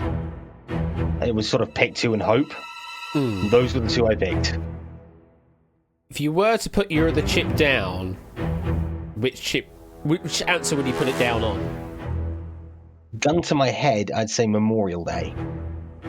I mean, that would guarantee a victor in some form or another there, or going on to regulation play rather than going to sudden death. But that is interesting you would say that. K-Jarves, why did you go with C and D? Well, you'll be pleased to hear, Ash, I'm no longer having a lovely time. This is quite nervous. Would you want the honest answer? Yeah, go on then. Because those are the 2 options closest to the lock and accelerate buttons. I realised I wasn't going to be able to work it out, and I wanted to save microseconds from moving my mouse down to pressure Dalton. Really? Really, I have no idea, no earthly idea. You do realise that, certainly on some questions, the answers can appear in any order. Oh, yes. All about that efficiency, says ABMe. Well, basically, RNGs take the wheel. It kind of is, yeah, it kind of is. So the situation is... I'll go out in a fun way. It certainly is. The answer is D. Independence Day, we do continue on in regulation play. The answer is C. Veterans Day. K-Jarves, you are the winner. The answer is A. Thanksgiving Day. Dalton, you are the winner. And if it's B. Memorial Day, we will go to sudden death to determine everything. Shall I reveal some wrong answers first? I think we shall. Oh, Ash. So, where are we going to go first? We're going to go to...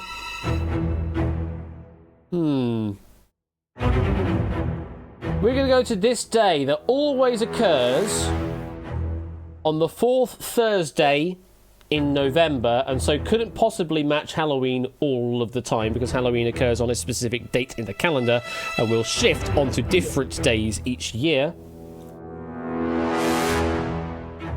Oh, hang on, let me press the right button. I was about to press the wrong button then. Yes, that one. He says, focus on the right window. There we go. Attention. Thanksgiving Day always occurs on the 4th Thursday in November, so couldn't possibly match Halloween all the time. Next up...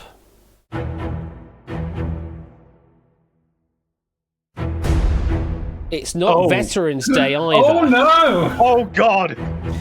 Veterans Day is always the 11th of November, which is 11 days after Halloween, which is not a multiple of 7, so it couldn't possibly sit on the same day that Halloween does. So we're either continuing on in regulation play, or we're going to a sudden death question to determine it. The correct answer is...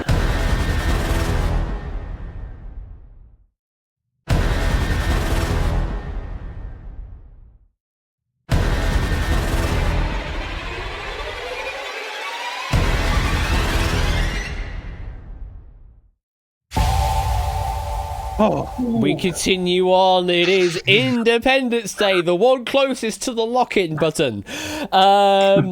So Memorial Day is always the last Monday of May, and so can't possibly match Halloween all the time. The one that does match, though it is quite a distance away in the calendar, Independence Day is always on the 4th of July, which is 119 days before Halloween, but that is exactly 17 weeks different, and so will always be on the same day of the week because of that, even on those leap years, because of course the leap occurs before that in the calendar year.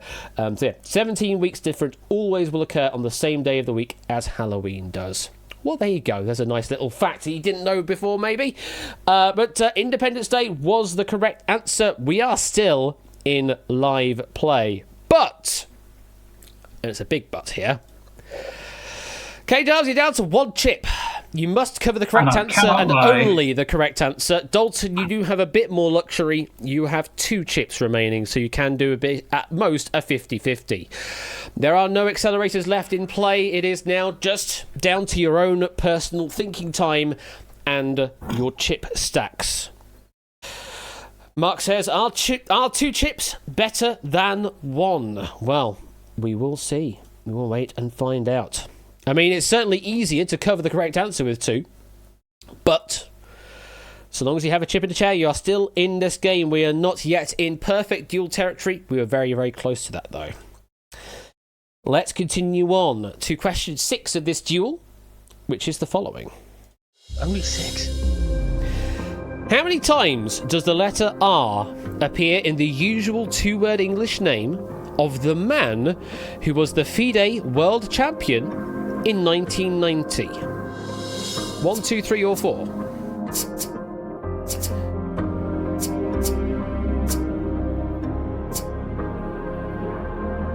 How many times does the letter R appear in the usual 2-word English name of the man who was the FIDE World Champion in 1990? Lock in from Dalton. They do have the luxury of extra coverage. K-Jarves does not, but you both have the luxury of extra time still, since we are still quite early on in this duel. And of course, no accelerators available anymore, so you can use all of the time that you have. So you don't need any more than that. Locking down, everybody else getting the pseudo accelerator played. And that there is time.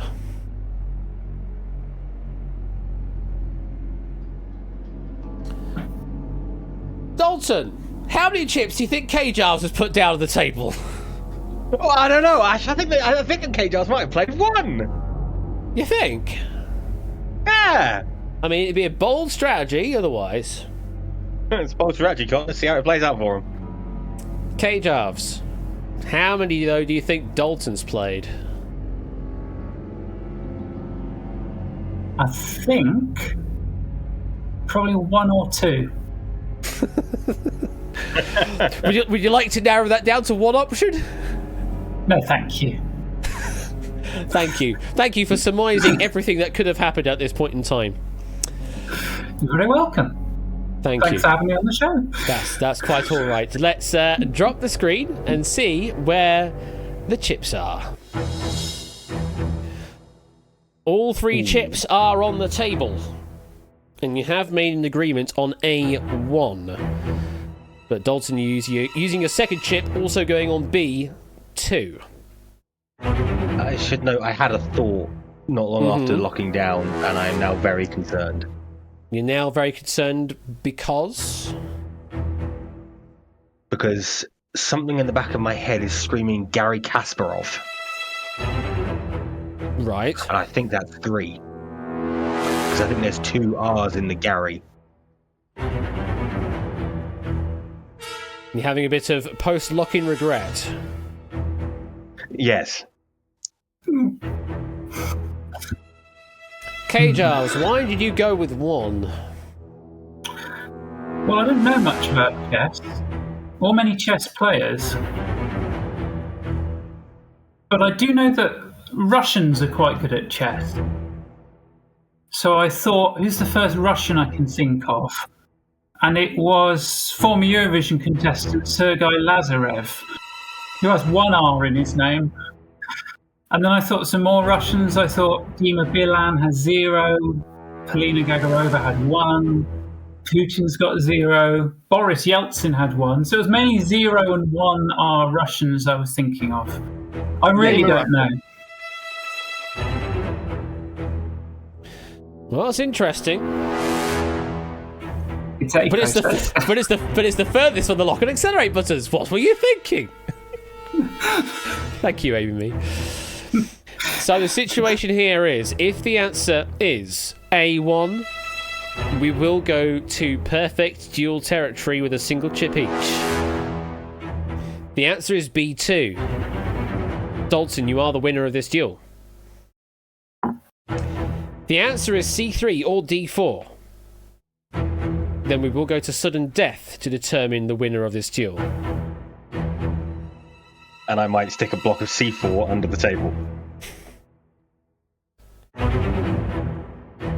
The correct answer is...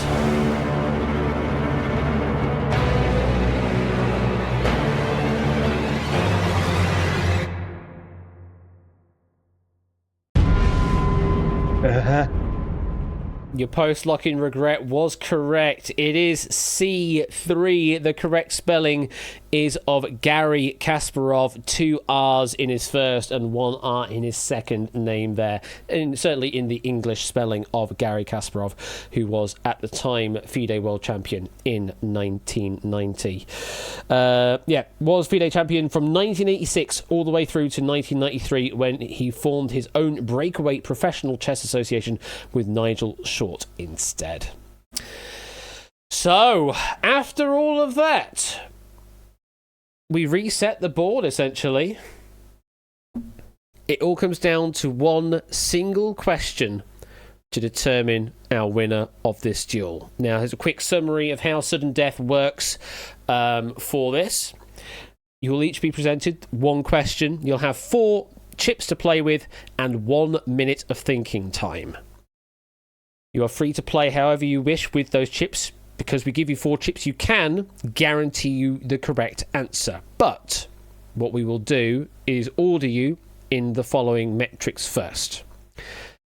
First of all, did you cover the correct answer? If you didn't, then you don't count. If you did, then you did count. If you both covered the correct answer, we then look at how many chips you used to cover the correct answer. Whoever used the fewer number of chips, they are the winner. But if you both use the same number of chips, then we will look at the amount of time you used to lock in your answer. Whoever used the least amount of time, they will be our winner.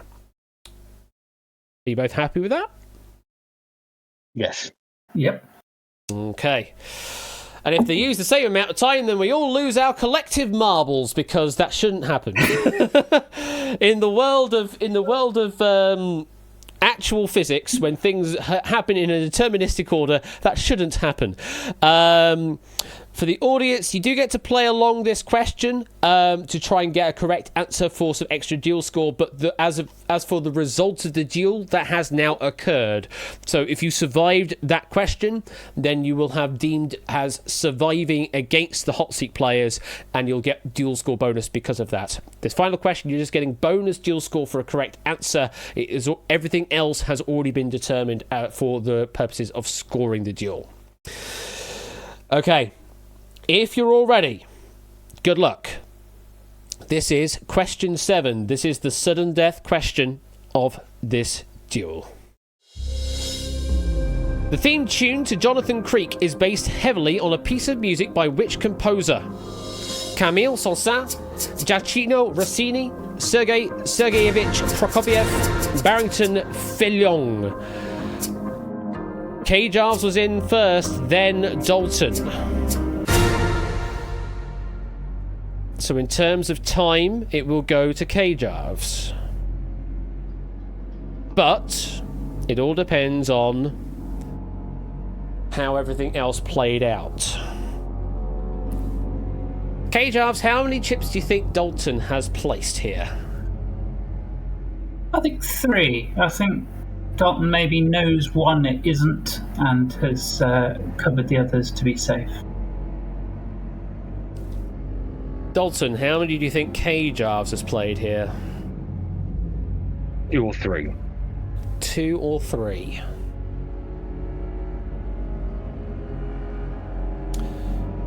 Let's drop the screen and see what's happened.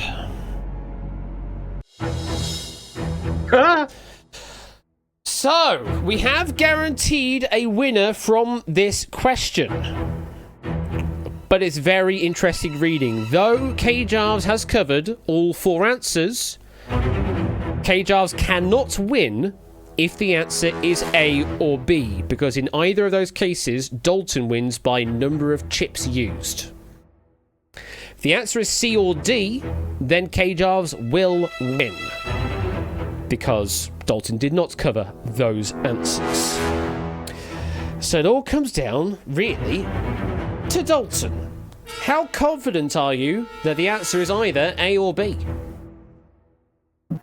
Something in the back of my head was screaming Camille Sanson. So I'd like to say more than 50%, but it's purely based on a hunch. Based on a hunch. K-Jarves, how confident are you that the answer is C or D?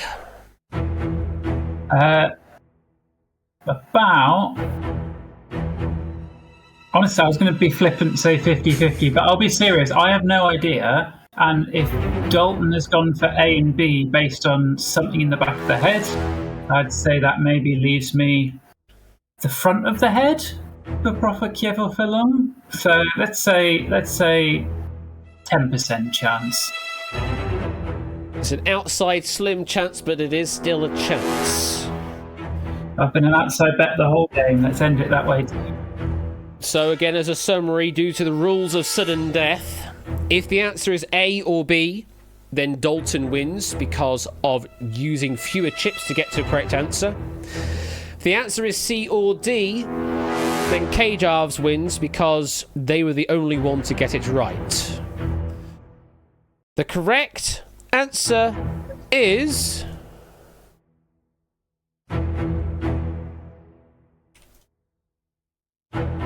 Apparently I can't press that button at all anymore. Cool, fantastic. Correct answer is...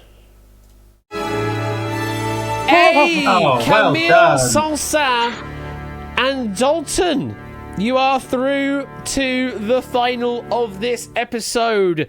And yeah, absolutely, that little inkling in the back of your brain did work out to be absolutely right. Camille Sanson, which is French for the one that wrote Danse Macabre in it. Wrote Danse Macabre, the basis for the show's theme. Sergei Prokofiev, no, you're thinking of The Apprentice. And can you imagine Alan Davies taking the role of Sir Alan Sugar? Barrington Fulong, I'm sorry, that was Inspector Morse. This answer has cost you 1, and I'm reading Morse code out loud at this point. And then Dalchida Ricidi, nope, that's the theme to The Lone Ranger, and is not what you were trying to scout out here. Buzz for that. So at the end of that duel, we went to sudden death, and it is Dalton who is our victor. Dalton, how do you feel? Pretty good, I'm going to be honest. Did you think that was going to happen? No. Did not see that happening at all from that point, but you are through to the final. How do you reckon your chances against Mark? Pitiful. It's Mark. Oh, don't put yourself down, though. No, anything can happen, you know. I'm not putting myself down. I'm just being realistic here. Just being a bit realistic. Well, we will see you facing off against Mark in a moment. K-Jarves. Oh, man. I mean, just so close getting to a sudden death question there, but unfortunately the cover everything tactic just did not work out for you this time. You were hoping that Dalton would fail to cover the correct answer for your victory. Did not work out. How do you feel? Okay, to be honest, I think the better player won. I was flying by the seat of my pants for the second half of that game. I mean, the fact that Dalton thought of Kasparov after locking in the post-lock-in regret to take it to a sudden death, I'd have felt a little bad if I'd have ended up winning after that, especially when my strategy was to try and count the R's in former Russian Eurovision contestants. So other strategies such as click the one closest to lock. That is a whole new strategy that we haven't yet to hear of Duel before. So congratulations on coining some new strats for people to try and emulate in future duels. You will of course be able to play along in the audience in the final in a moment to see how that all goes and try and earn some duel score that way. K-Dubs, thank you very much for playing. Dalton, you may as well just stick around for a bit because you're going to be playing again momentarily versus Mark. K-Dubs, thank you very much for playing. Enjoy the rest of your week, and we'll catch you later. Thank you so much. Bye-bye. See you later. Bye-bye. And let's have a quick summary to see how our audience players did in that duel. Wow, Shape still had 8 chips in hand by the end of it and did survive all the way to the end. Toots did survive to the end with 6 chips. And then we've got Arnavets, Colo, BC and Flyboy also surviving to the end, but with only a couple of chips in hand, 2s and 1s there. We've got 4 players getting eliminated on question 7, Brandon Halo on 6, and you can see the rest from that point onwards. Some early eliminations there on question number 1, must be said. Oh, tricksy question 1. We've got a 160. Yeah, how have we got a 160? That's a good question, Oren, isn't it? How have we got 1 minute and 60 seconds? Rounding question mark? Oh man, my coding is absolutely phenomenal, isn't it? 1 minute and 60 seconds. I'm starting to do like what do you call it? Doing sort of Alex Horn versions of unit measures. 60 seconds and 1 minute. Yeah, it's probably some weird rounding error going on there, but whatever the actual time is, already it's either 1 minute or 2 minutes, depending on how rounding works. My microwave would take 160 as a valid input as 2 minutes, says Tadaro. Oh, fair enough. Well, we'll leave it as that then, as microwave will go burr. So, 100 bits. ASH, put 1 minute and 60 seconds on the clock, please. We'll put 1 minute and 60 seconds on the clock, please. Good luck. Ding! We'll do that later on. Little Alex Horn does love his little Indian time managements, very much so. Right. We've got one final deal to play out, folks. It is now open for registration on the website, so go over to FOUC. That is the room code for the final duel tonight. It will be Mark facing off against Dalton. How are we finding the duels so far, folks? I hope you enjoyed duel number 2 there. We did go a little bit longer there, getting to question 7 and then finally finding the end. Will we get to question 10 or beyond? We will see. First and 6th on the scoreboard for the final should be good, says ABME. Well, we will wait and see. As it currently stands on this leaderboard here, Mark currently has a score of 1,096. It hasn't been updated yet. Dalton with a score of 751. I will refresh everything at the end of the episode so we can see the real up-to-date scores right now. But that's what it currently is. You never realised that the room codes were sequential. Yeah, I decided to do that for ease of use. Can't quiz, won't quiz. What's the expected length of the average duel when stacking the games? I'm not going to say. To avoid metagaming. I'll say at the end of the tournament proper what we have planned for, but beyond that I'm not going to say. I will say afterwards. But it's much the same as what we kind of planned for in Duel for All. Actually, we've actually planned slightly shorter this year, but hey. Don't worry, Tip. I'll be able to. I'll run the recalc on the website at the end, and it will do everything magically. So yeah, don't worry about it. I'm guessing that Mark is ready in the green room, though, Tip. Yeah, fantastic. Right, let me load up our final match for tonight then, and we will go over to the episode final. It is Mark versus Dalton for a place in the finals.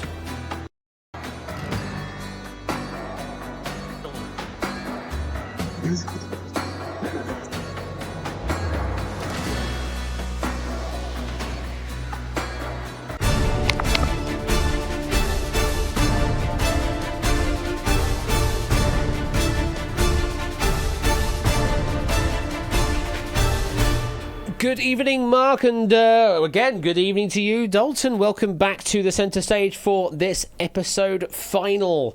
Mark, you're sitting there in the green room having a bit of a chit chat there with Tipster or something. How did you? How are you reckoning down Dalton's performance in that duel there?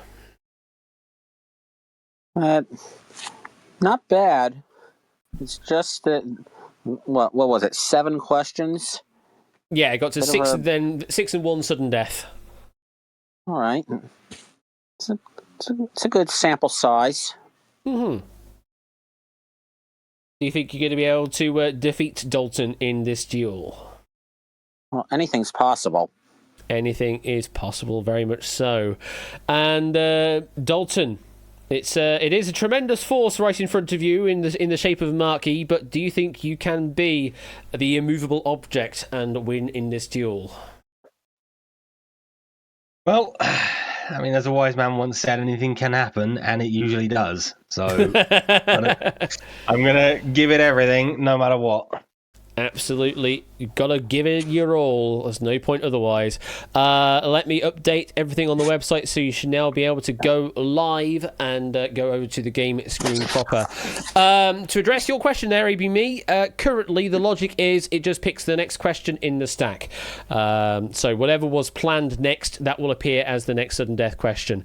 So there you go. There's a bit of information for you. I will give you that for free.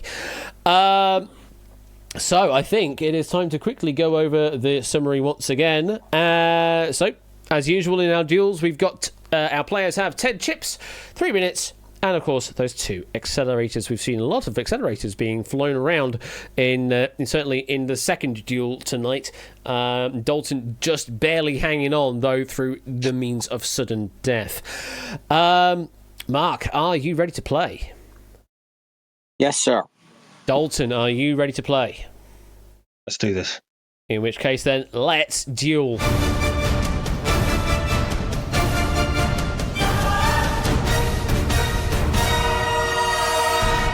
For a place in the tournament finals guaranteed, let's play. Good luck. Here is your first question. The word salary derives from the Latin word for which commodity? Silver, small figures of assorted deities, grain, or salt? Out of the blocks! Woo! Out of the blocks with immediate pressure there. Dalton, I mean, I did say you're going to be the immovable object, but I was not expecting that at all. I figured I had to go aggressive out the blocks. So, do you know this one then for sure? I'm 99.9% sure. What do you reckon about Mark then? Do you think he knows it? Probably. At most, Mark's played 2, but I think he's played 1. Stop the screen. Yeah. It is a single chip each. You have both gone on D, salt. Mark, why did you go with salt? Well, solarium is salt money in Latin. Sounding pretty confident. The correct answer is... It is indeed D, salt. Fun fact, small figures of assorted deities and divinities were a commodity in Rome in a sense. During Saturnalia, their winter festival, it was expected that you gave such a figure to everyone you knew. Very much the Roman equivalent of Christmas cards. Oh, there you go. A bit of fun there for you. But salary, yep, deriving from the Latin word for salt. That was what we're going for there. Very well done on that. Now, Dalton, it didn't do anything to Mark's set of chips there, but it might have done a bit of damage against our audience locking in so early on there, so we'll see if that helps with some dual scores, certainly. But we move on. See, question number 2 of this duel is the following. The Grandmaster is a series of arcade and video games in what franchise, including the ability to hold pieces in some regions, and 20G speed, where pieces appear at the bottom of the playfield? Accelerated either way, Magical Drop, Tetris, Dr. Mario, or Puyo Puyo?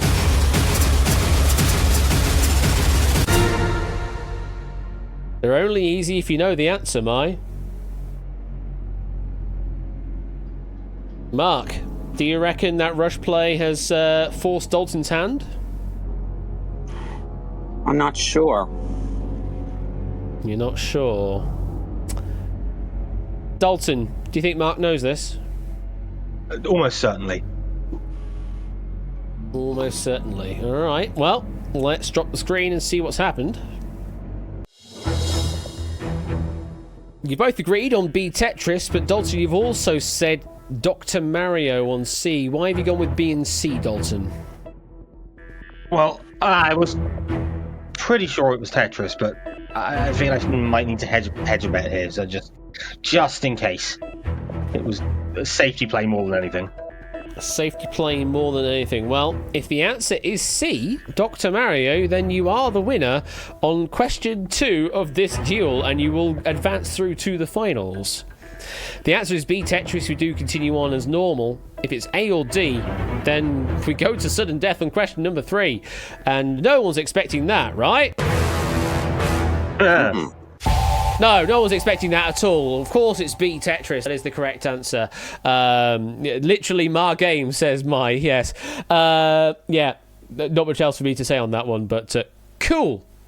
Except sometimes the cool bonus is not actually cool. You don't want to see that.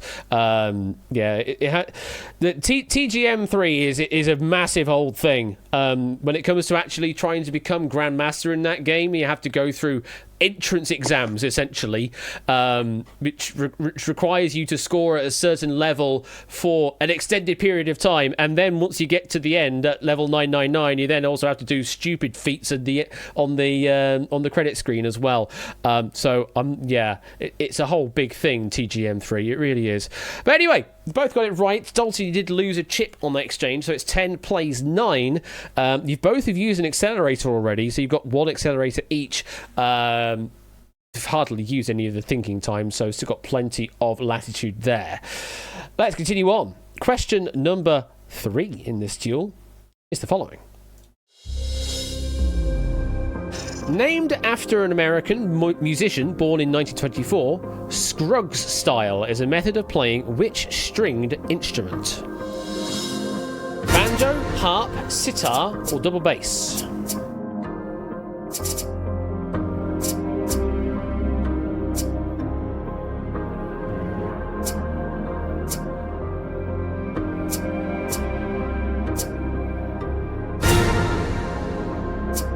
Both players have locked in.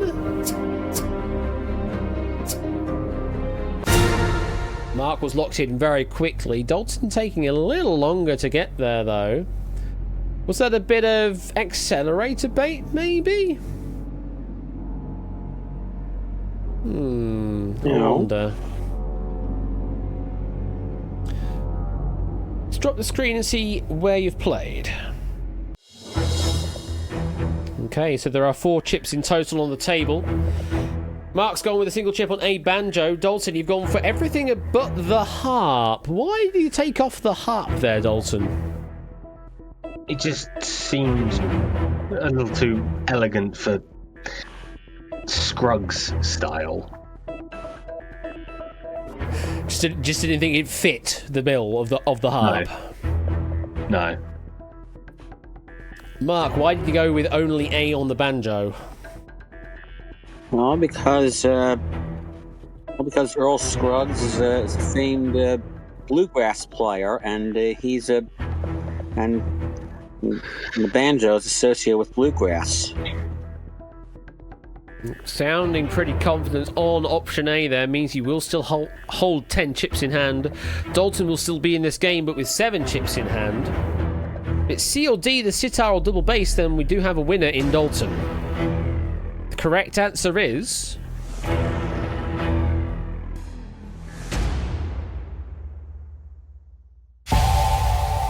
It is A, the banjo on his knee, yes. Also known as 3-finger style, named after American bluegrass musician Eric Scruggs. I don't want no Scruggs. Thank you, Abe and me. Well, Another correct answer there, Mark. Still with the full complement of 10 chips and only used 6 seconds of thinking time so far. Dalton, slightly different story. Down to 7 chips, 2 minutes and 37 of thinking time left.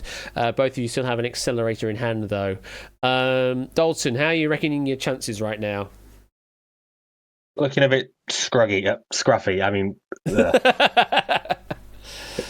I know what you mean. I know what you're going for there. Mark, got a very strong performance here, not losing a chip yet. Do you think you can take this victory still? Well, maybe. It just depends on what the next questions fall. Indeed. Well, let's continue on this deal. Let's move on to question number 4, which is this. Which of these redacted titles can be completed with both Batman and Superman to give the names of 2 DC theatrical releases? Blank Forever, Blank Returns, The Lego Blank Movie, Blank Begins.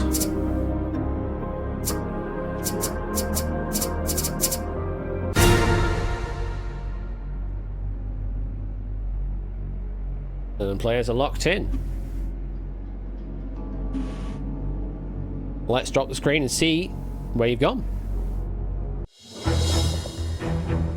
Again, Dalton using a bit of extra chip count here, going with A and B. Mark with a single chip on B. Mark, why did you go with Blank Returns?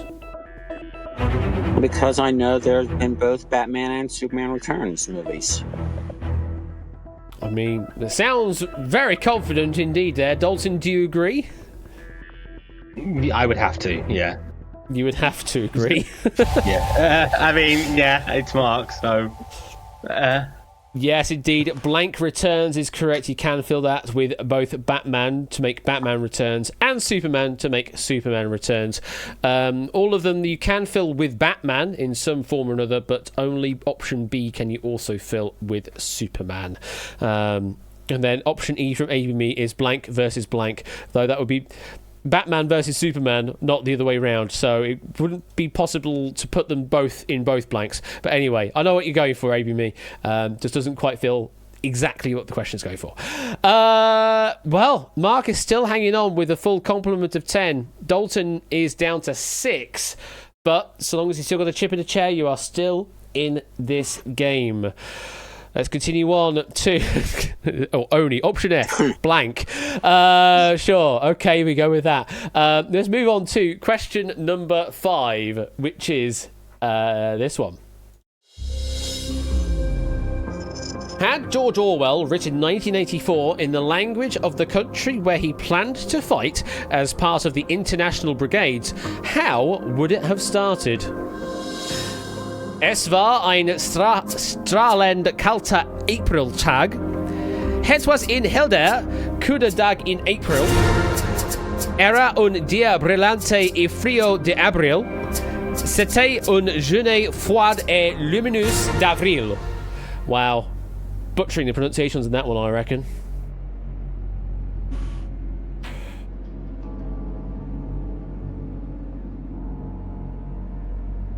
Mark, how many chips do you think Dalton's put down? Probably 4. Probably 4, alright. Dalton, how many do you think Mark's put down then? I'd say 2. You'd say 2. You're predicting your own chips, folks. Ah! Mark has covered everything. Guaranteed safe through this question, but we'll be losing 3 chips. Dalton, you've only played 2. You've played on B and D. Dalton, why do you go with B and D? Well, something in the back of my head was telling me that he'd written it during one of the world wars. And my thoughts then was either like France or maybe Belgium. And they speak Dutch or Vlaams in some parts of Belgium, so I was a bit on the fence. But for me, it was between those 2. So that's your inkling on that one there. Okay. Mark, you did cover all of them, so you are safe through. What's your thinking on whether it's A or C? Because you will win if it is A or C. I had no idea, and if I hadn't, and I had the chips, so I was a comfortable enough lead. I could probably get away with it. Using the lead to your advantage here and guaranteeing you safe through on this question. Well, if the answer is B or D, then this duel does continue on. If the answer is A or C, then Mark, you are the winner of this duel and you will guarantee a spot in the duel finals. Correct answer is...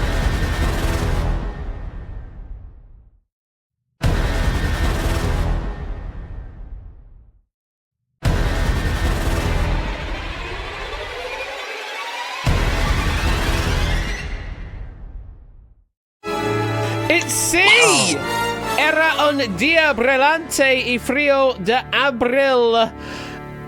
And Mark, you guarantee yourself a spot in the duel finals. Oh, Dalton!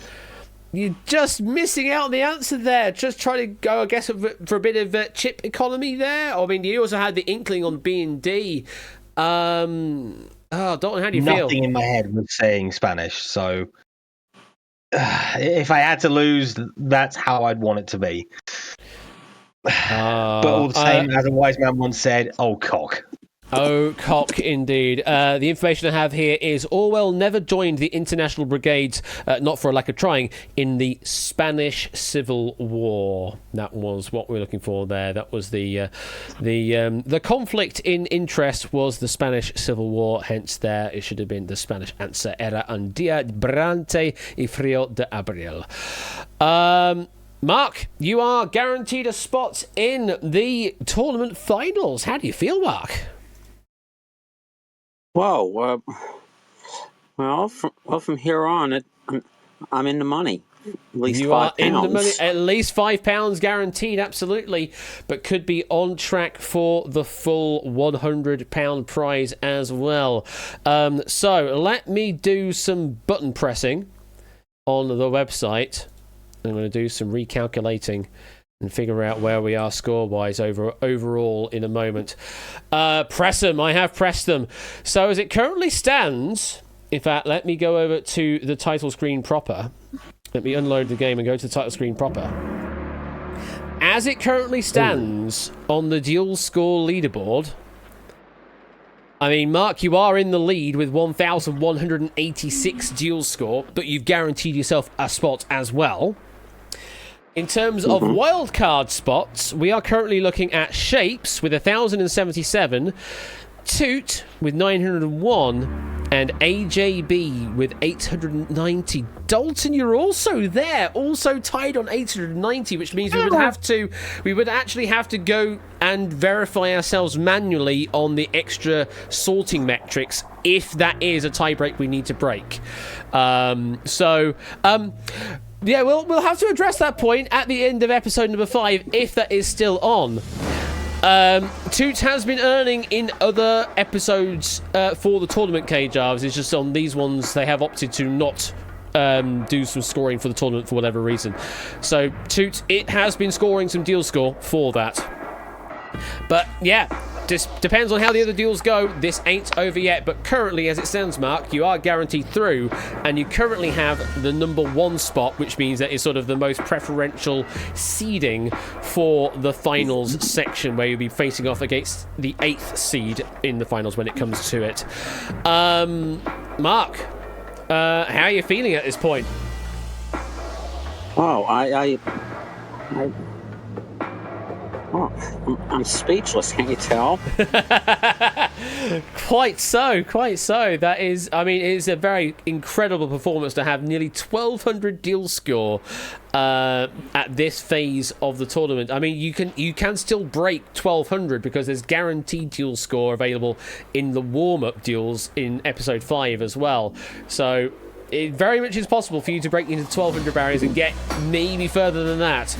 but not much further than that, I don't think. I'm trying to work on the calculations on what the absolute theoretical maximum is, but you're pretty damn close to it. But either way, Mark, we will be seeing you in the tournament finals. Dalton, as it stands, we might be seeing you in the finals, depending on how well we break this tie between AJB and yourself. But also, there's one more episode's worth of duel score to earn. So if you can compete in those 3 final duels and earn loads of points in them, we could be seeing you there, and you may be facing off against Mark again in the tournament. So, revenge arc incoming, folks, potentially. Just going to have to make sure I go hard in the paint next time round. Absolutely. Well, Mark and Dalton, we will see you both at a future point in Quiz Night. Mark, we'll definitely see you in duels very soon. Dalton, we may be seeing you again in duel very, very soon as well. But until then, enjoy the rest of your week, and we'll catch you two later. Take care. Good night and good games. Absolutely. Good night. Oh, goodness me. Here's how Oni can still win, except Oni can't win because you've been writing and proofing and stacking, so conflict of interest and all of that. But yes, as it stands, Mark now joins the fray of those that have guaranteed a spot through to the finals, alongside Samster, BC, and Claire. Very notable that all of those names are in the first column on this leaderboard. Even though Claire hasn't scored a great deal recently, did a phenomenal job in the opening episode. So getting loads of duel score from that. It's like they're good at quiz, says Shapes. Yeah, very much so. Much like yourself, in fact, Shapes. You did get an opportunity in the centre stage, but did not stick the landing. But with over 1,000 duel score right now, it's looking incredibly likely that you will get yourself a spot into the finals through a wild card position. But anything can still happen in that final qualifying episode, which will happen on Wednesday. Next Wednesday coming up, which is Wednesday let me bring my calendar up and all things. Wednesday the 14th of May is the final qualifying episode of Duel Season 5. And then at that point, we need to crunch numbers to verify everything is correct and verify all of our victors. Now, it could be, I'll also throw that out there, if for some reason people can't attend, then we may have to do some things with the tournament, but I'm hoping that all of our players that have qualified will be able to attend in the finals. Just bear that in mind, that things may still yet be in flux depending on what happens there. But as it currently stands, I think everyone is going to be there and is currently up to be picked. So, it's getting to the interesting part of the tournament now. Just one episode left. Who is going to claim the final 4 positions that we have left to fill? The 3 wild cards and, of course, the 1 guaranteed spot yet to claim. It's a lot of positions that we're going to be allocating in one episode, so you better be there on Wednesday. You better be there for some more duel. So that brings us to a close on tonight's stream. In terms of the main content, we will do our wheel spin. We will do that, and we will have the carryover from Wednesday, because I didn't do the wheel spin on Wednesday because we went straight to the Genius Game watch along. So we'll have 2 spins of the wheel tonight. I'm aware that there are still 2 lotteries currently queued up as well, because the tech doesn't work, because the Twitch has decided that pub sub doesn't work anymore, and my old Twitch lib code doesn't work with event sub, and the Twitch plugin official from Twitch themselves doesn't support chat in its most basic functionality, so I can't even use that. So I'm going to have to do some jerry-rigging of the real Twitch lib rather than Twitch lib Unity and try and get it all to work with that. Anyway, that's stuff that is I need to fix for next time. But hey, yeah, two lotteries queued up, plus whatever we will spin tonight, I suppose. I will get around to those lotteries eventually. And yeah, no, the last race wasn't long ago either, so many of you don't even have the Duke coin to spare. But we'll see. Anyway. Let me go over to here. Let me press that button there. Switch over to that. And let's do a spin. Or 2 to find out what we've got. And I mean, if we do another lottery spin, then we just stack the lotteries. We just stack them. That's how that works, right? That's just how that works. Oh, okay. Interesting. Tipping point for 45k. That's interesting. But now we need to do another spin.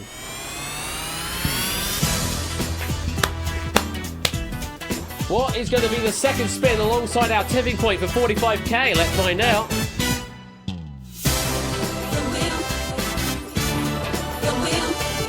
The wheel. And a marble race. Oh, okay. Well, we're going to be here for a while then, folks, then. It's a marble race, and we've also got tipping point to deal with. Okay, then. I was hoping I could stack the two together, but when they're like that, I can't. We have to do them individually. So, then, let's go to the tipping point app. Get that all loaded up. Go to this. Yeah, that looks all right to me. Music. Do a marble race with coins. Do they have that option in marbles? I don't think they do. I don't think they have the physics for it.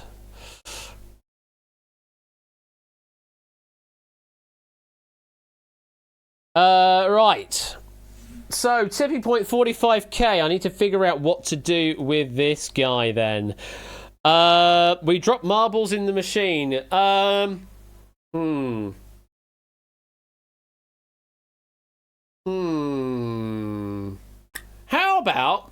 How about, actually, thinking about it, let me do it the other way around. How about I do a marble race, and the first place position of that race goes to play tipping point, but the other places, last and random position, get the 40k prizes that we would normally get. That's a bit weird because that like means first place could maybe get more, but also could not get any. That's a bit weird. Feels strange. It's an interesting twist to it, but I kind of like it. So whoever... I mean, I can give them 40k guarantee and then try 45 on top. I don't know.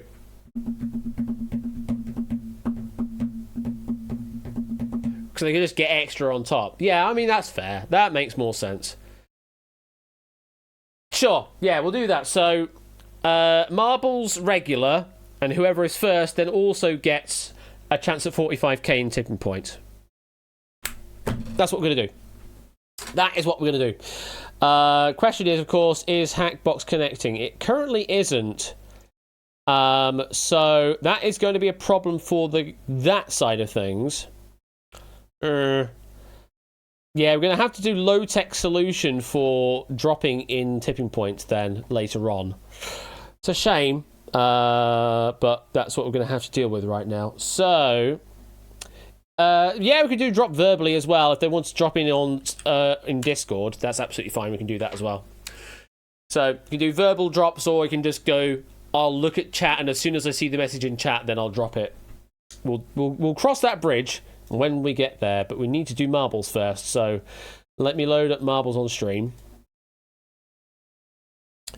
Let me get marbles capturing correctly first. And here we go. Yeah, press that button. What? This is... I don't know. Don't like that. Go away. Do that. We don't even need to share marbles right now. Discord, why you do this? Season Turbo 60. Goodness me. All right. Change the camera too. Race. We're going to go to community. Now, here's the question. Do we have any community maps? Only no. Drahuska, do you have any? Yes, you do. We're going to go... Oh, okay. These are very high elimination rates. Don't know. That seems a bit too high. Seems too high an elimination rate for me on these. So I'm going to go with not. And you say the 81 is going to be okay?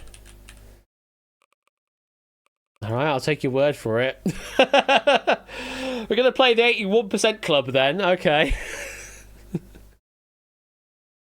Exclamation mark play if you want in on the marble race. That's what you need to do. There you will go.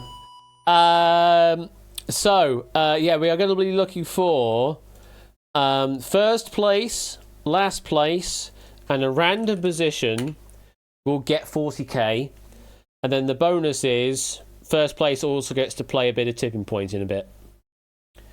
And we'll figure out how to do that in a moment. Speaking of, do I actually have questions that I can ask for that?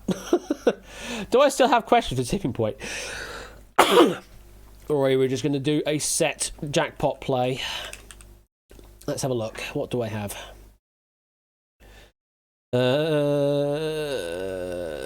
I have some questions I haven't used yet. Yeah, I have some questions I haven't used, but I think they're...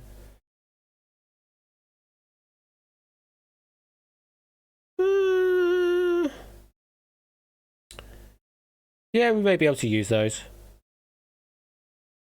We'll see. Anyway, can you tell I'm just sort of working this out as we go along? Right, we need some music. Oh, hello. Ashik been while since I done one of these. Manifest someone to finish him being nice. Oh, thank you very much for the 100 bits there, Puzzle Dan. You're going to manifest someone to finish. You're being very, very nice indeed. Well, that's very, very kind of you there, Puzzle Dan. The world record time on this track is 1 minute and 2 seconds. Let me... do we have that on loop? No, we don't. I was hoping I could do like the 1% club, but looped. But apparently we don't have a looped version of that right now.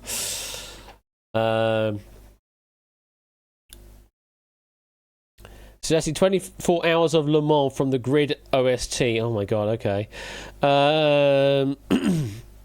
Any other suggestions out there? I mean, we can do 24 hours of Le Mans. Grid OST.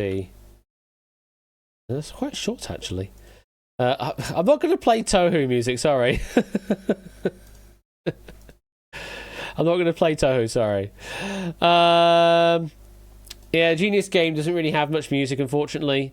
I've played Gladiators Eliminator quite often, Proogs. That's I'm trying to avoid playing that over and over and over again. Oh, coming in clutch. Thank you, David. You didn't have to, but thank you. I'll just open that up and see what I can do with that. You're an absolute gent. What have I got on this?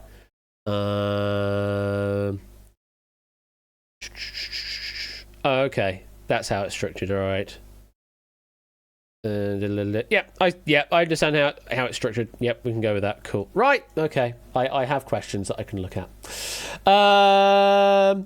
What else have we got? Velatro, but in Earthbound. No.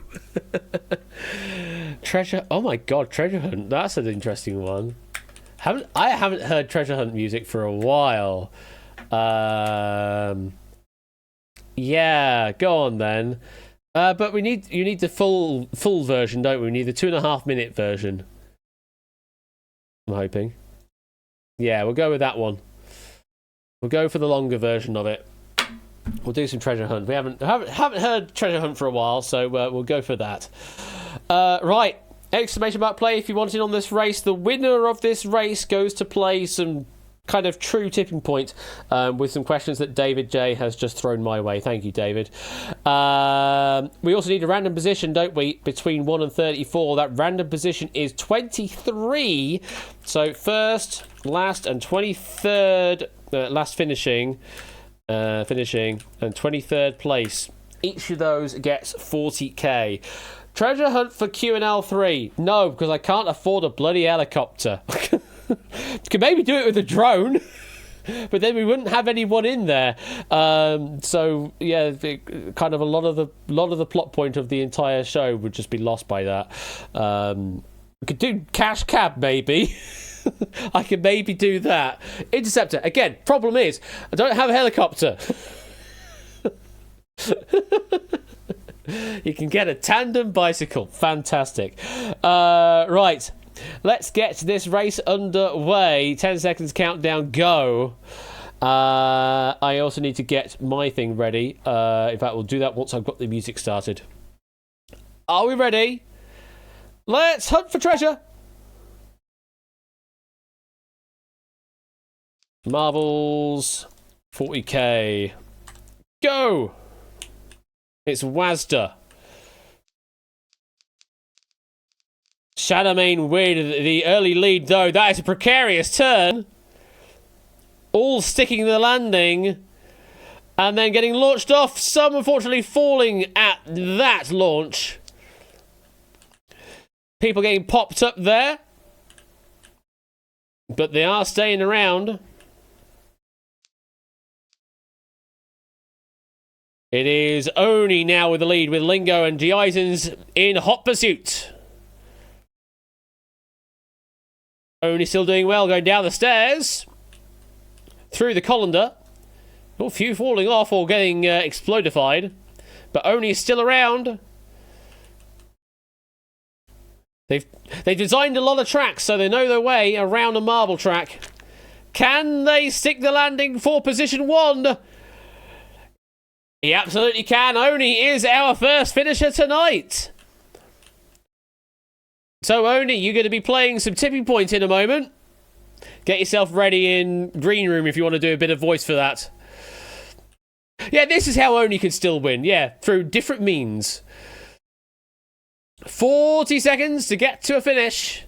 So a lot of players getting eliminated up here. You're right there, Milk. Apparently not. No. Okay, well, that happened. That happened. I don't even know what happened at the end there. All I know is I could pay 40k to Oni at least. So, Oni 91573, congratulations. Winner. There you go, have 40k. You all fell off, I know. What happened there? Only 10 of you finished. That means a midget on the internet. Congratulations, you're the final finisher. Oh, there's the good music there. Finishing. A midget on the internet, you are final finisher. There you go. Midget on the internet gets 40k. And then, what was it, 23rd place I need to look at? Yeah, 23rd place. Let's count them down. 11, 12, 13, 14, 15, 16, 17, 18, 19, 20, 1, 2. AB Me, I believe, takes 23rd spot. So, AB Me, 208. Congratulations. You get yourself 40,000 doots there. Oh, dang, yes. There you go. You were 23rd spot there, getting another 40,000 doots. Of course I win. The one I have to defer. Oh, you're not going to be able to play right now, Oni. So you're going to have to defer.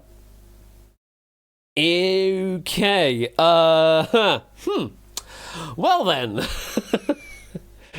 How do I defer this one then? I mean, I could defer to second place. Yeah? I could defer to second place.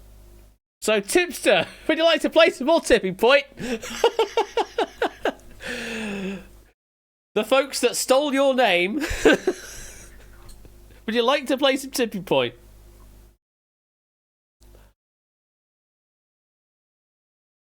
Well, he's in the green room, so I'm thinking he might be begrudgingly wishing to play some Tipping Point. So, hello there, Tip. How you doing? Hello. Why must the universe torture me so?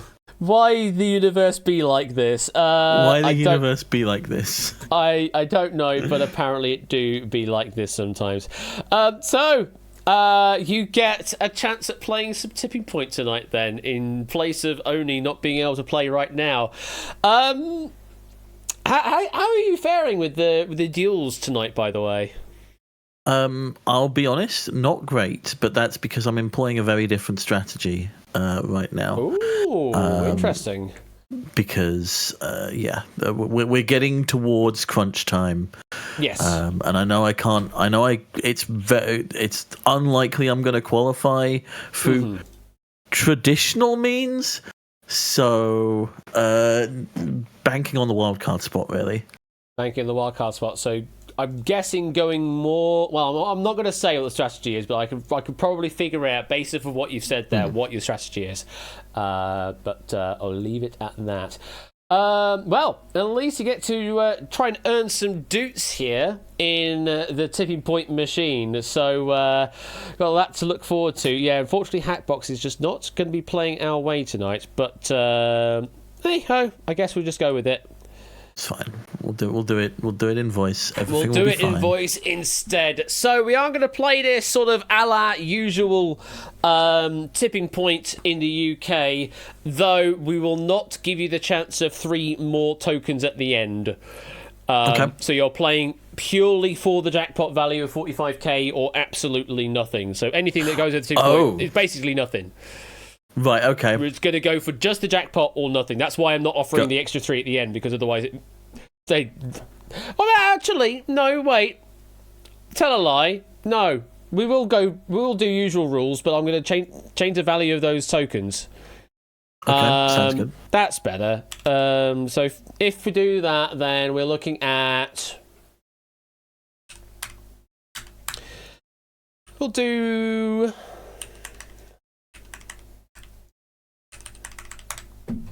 That? Okay. Does that look okay?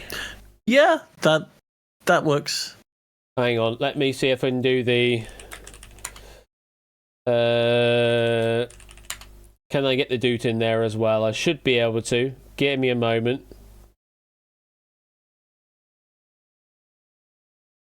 Get me a doot. Get me a doot. Boo! Give me a doot. Boo!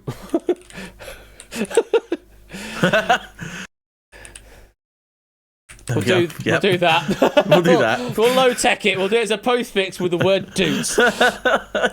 I was trying to use the actual Unicode character, but I can't paste it in apparently. So there you go. That's a limitation of the Unity side of things. Anyway, so we are going to play this sort of usual rules then. And I will offer those final 3 counters at the end if you do have to go that far.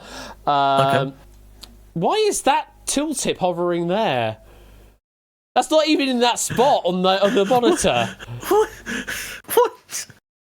So yeah, I do have here a document that David J has just provided me with some tipping point questions. I now need to pick some categories from this stack, and you know what? We'll just go with the top 6 that I have here. Okay. And of course, you get to decide whether you want an easy, medium, or hard question for 1, 2, or 3 counters in each case. But first of all, we have to do the drop of the prize counter, don't we? So, Yep.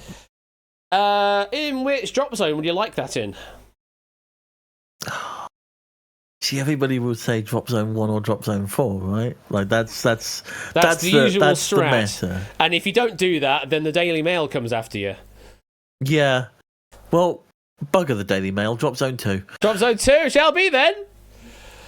No, apparently all the music's playing. There we go. Cancel that. Drop zone 2. Let's light it up. So whenever you say now, Tip, I press button. Okay. Now. Down it goes then. And it lands somewhere in the middle of the playing field. Oh, okay. We had a lot of lateral motion for that to happen there. Hey! I've just realised we've got a vertical counter, folks! On move 1. Oh, no, there it goes. There we go. I have just realised, because we don't have Hackbox, I can't allocate a player So we're going to have to keep track of the numbers manually, folks. Oh, we're going to have to eyeball it. Okay. So let me get online notepad open. I've got 400 dukes off the bouts there, and I will keep tally myself. Okay. And also Twitch chat, just keep me honest as well. So 400 dukes you now have in your bank. So 6 categories that you have to face tonight are the following, and I'll paste this in chat somewhere. Okay. Let me post this. I'll put it in Twitch chat, or I can also post it in stream chat here in Discord. So we've got famous people, we've got fashion, we've got film. We're basically going with all the Fs here right now. Next we are food and drink. I did say F the Daily Mail, so you did, and then not the F, geography. You can tell that they're alphabetized, though, can't you? Yeah, you can. Or history. So those are going to be literally looking at the top 6 in the stack. So famous people, fashion, film, food and drink, geography, and history. I've just posted that in stream chat in Discord, and I'm also going to post it in Twitch chat as well for a bit of fun as well. There we go. There we go. So, where would you like to go first? Let's go with my least confident category first. We're going to go fashion for 2, please. Fashion, you're going to go for 2 counters. Okay, so let me draw a line through it. There we go. 4-2. And the question then... oh, God. I haven't got this set up properly for me. Play bed 6, but I want it on letter Q now, so let's go with that. Do I have yes and no still working in this thing? I think I do. Yes, Y and N I do have for that. Cool. So, fashion for 2, your question's this. Which of these textiles, I'll say that again, which of these textiles has a ribbed surface of parallel raised lines? Is it calico, cheesecloth, or corduroy? That'd be corduroy, I think. Is corduroy the correct answer? Yes, corduroy is the correct answer. So that's for 2 counters. So let's add 2 to the tally. And, well, would you like to play them? Let's go drop zone 2. Let's light it up. And get on your mark. No, Mark was the one who was playing duel earlier. Sorry. Now.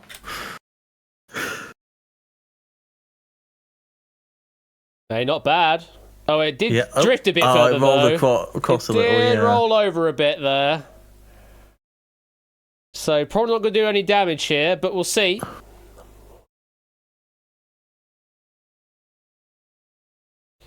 Yeah, nothing there going on the top shelf, but you got another counter to put in? Let's go 2 again. Light it up. And button. Oh, callbacks. Such a long callback from like. Wait, what? It's about a year. It's coming up to a year now. That was SJDQ last year. Yeah. That's a good position for that counter. Oh, making good progress, and a lot of counters coming off the top shelf as well. Getting a bit of a flop, but I'll give it another push here to see what happens. That is going to be 100 over the tipping point, means we're now up to 500 currently in the bank. All right, that's 1 category down, 5 left to go. You've still got famous people, film, food and drink, geography, and history to go. Just worked out that I can have that there, so I can see that whilst can see the stream. There we go. Let's go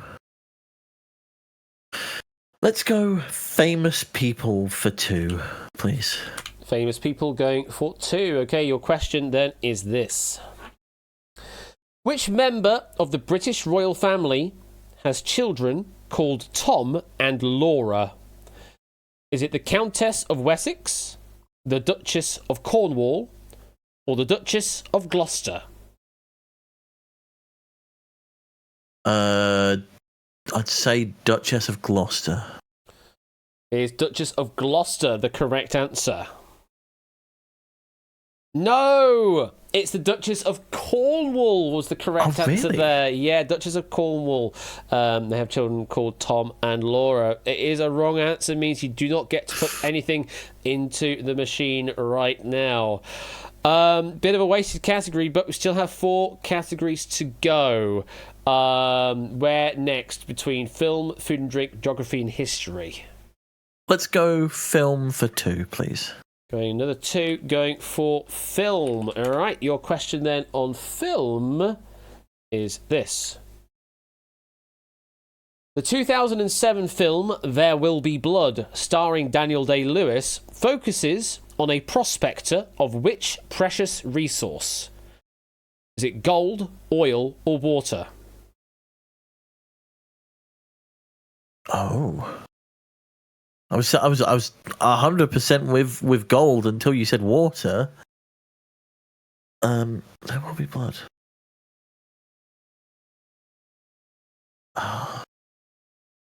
Partially just because the famous adage of blood is thicker than water. I'm going to say water. You're going to say water. Is water the correct answer? No. And it's not gold either. It's oil. Oh, it is oil. Okay. Yeah. That's the one I just immediately discounted. Okay. Yeah, the 2007 film There Will Be Blood, the prospector of oil was the correct answer. So, again, not putting anything into the machine. That's 3 categories down, just like that. And the prize counter is still on the top shelf and has only really been moved by 1 counter. So, if you're going to go for it, you may have to go... 3 counters a piece here. I think that's the plan. Let's go food and drink for 3. Food and drink for 3. You may have been holding out your more stronger categories for later on as well, in case you needed to do this. So, for 3 counters, here's your food and drink question. The non-alcoholic drink Arnold Palmer is half lemonade and half what? Orange juice, iced tea, or Coca-Cola?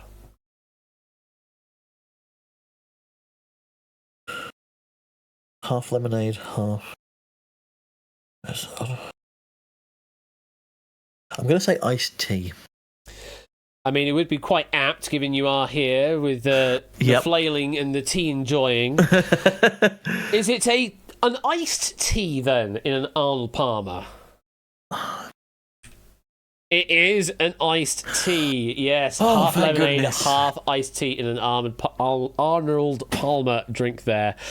So, that's what we like to see. Like to see there. 3 counters going into the machine there. And it's delicious, says Lingo. I mean, it does sound it, actually. Lemonade and iced tea does sound like a really good combination. I will have to try it out at some point. Right, Tipster, 3 to put in. Where would you like to go? Drop zone 2. Light it up. And go. Not wasting the time. Let's get on with it. Wow. Hey, hello. That was a very fast drop. Fast drop and a very progressive drop as well, making a lot of headroom here with the prize counter. 400 over the tipping point here. And another bit more going. And another 2 that makes it 600 over the tipping point. We add that to your total, you're up to 1,100 dukes right now. Let's put another counter in. Where next? Number 2, please. Drop zone 2. And go.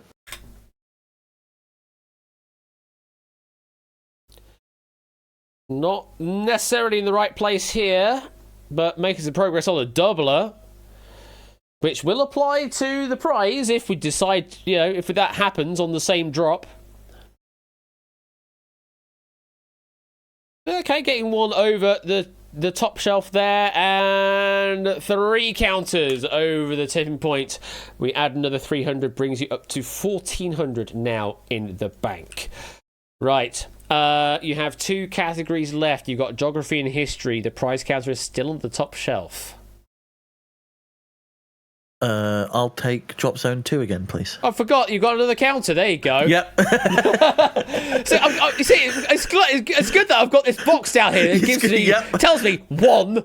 Oh, but you can't see that on stream, can you? No. Well, there you go. Anyway, I'm glad that the software is telling me everything right, and you're following along with the game, and I'm just here.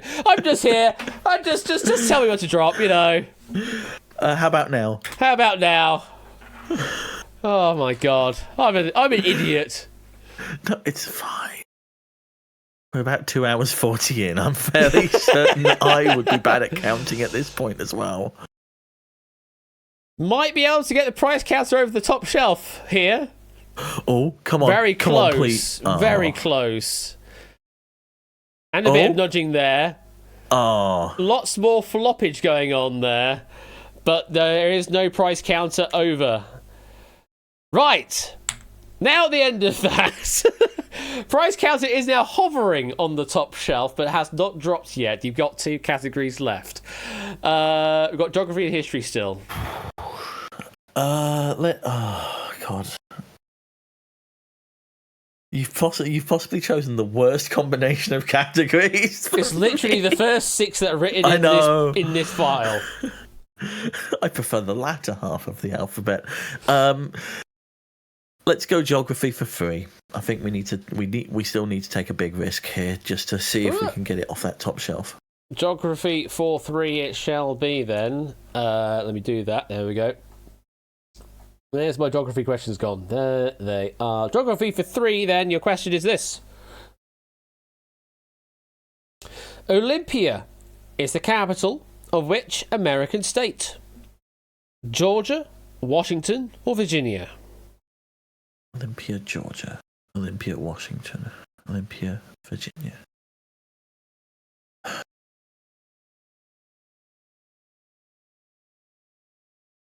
I'm just trying to work out what rolls best off the tongue, right? I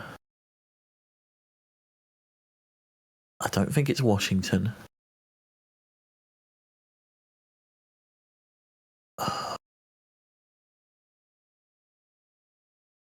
I'm going to say Georgia. Gonna say Georgia. Is Georgia the correct answer? No, it's Atlanta, Georgia, I'm pretty certain. Gosh, it is, correct isn't it? answer is Washington, the one you initially ruled out there. Yeah, Olympia, Washington was the correct answer there. And Mark filling in Richmond, Virginia for the final one. You're right, yeah. That's another 3 misses there. We've got 1 category left. It is history. How many do you want it for? It's got to be 3 at this point. It's got to be 3 at this point. So, 3 counters for history. Here's your question. The Battle of Agincourt was fought by the forces of Henry V in which year? 1315, 1415, or 1515? Okay. Let's have a think. So, Henry VI was... I want to say 1515 is too late. Agincourt. This is one of those dates that I should just know. I'm going to say 1415. What, middle option? Middle option. Is the answer boo, middle option 1415? It is 1415, yes. So you get to put another 3 counters into the machine, and I will actually count those 3 counters this time. So, where are we going, Tip? Let's go drop zone 2. Light it up. And drop them.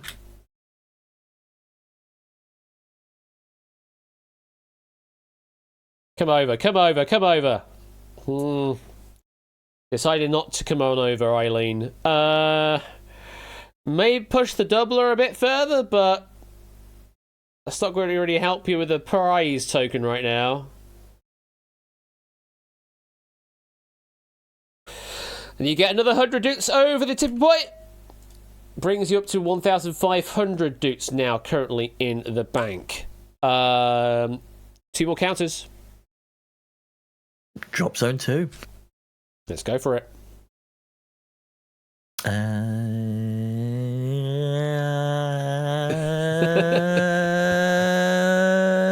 Now.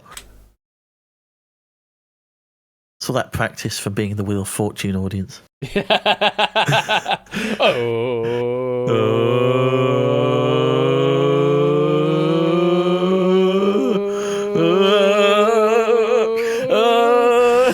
Yeah, for those who don't know, for some reason they decided to do that for some of the audience sounds. I think some of that made it broadcast, but yeah. Apparently it did. It's strange decision, let's put it that way. It was an interesting decision. Yeah, very much so. 1 counter left, Tip. Drop zone 2. Light it up.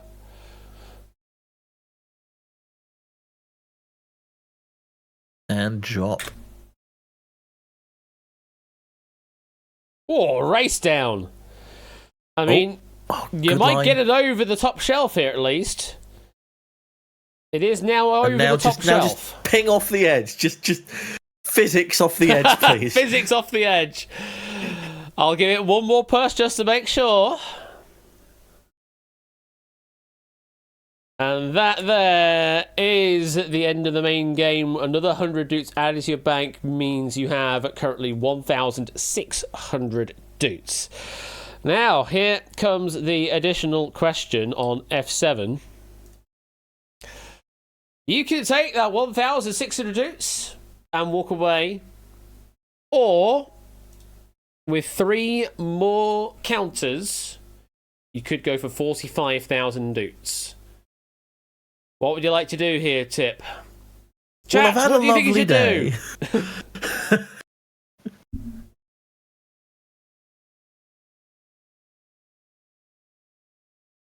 What have we got? 1,600, risk it, I say leave. 45k, cash out, bank, do it, you got money! Take the 1,600 and run. Gamble! Take it, sacrifice it for the memes! You can do it!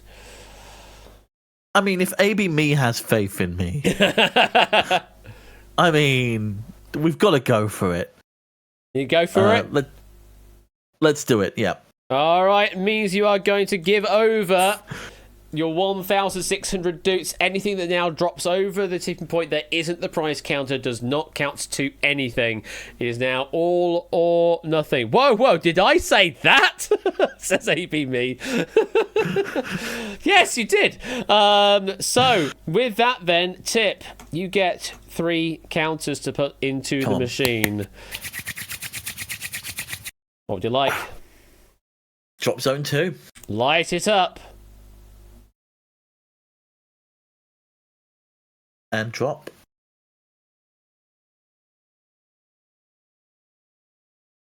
Stay right. Okay. Drift to the left. Well, there is a lighter chip there that could get a bit of lateral motion if it goes over the top shelf.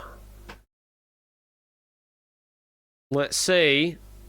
It just went forward. It's not going to be much help here, but it is going to slot that position up.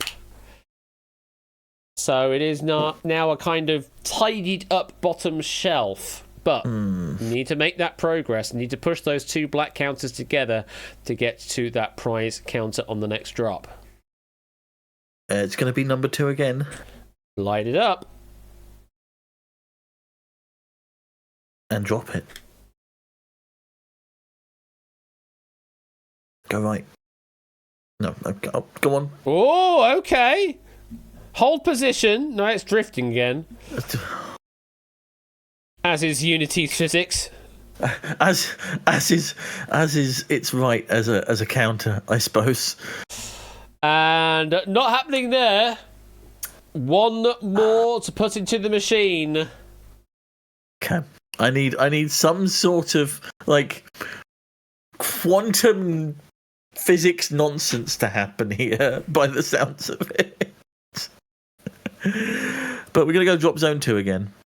Drop zone 2.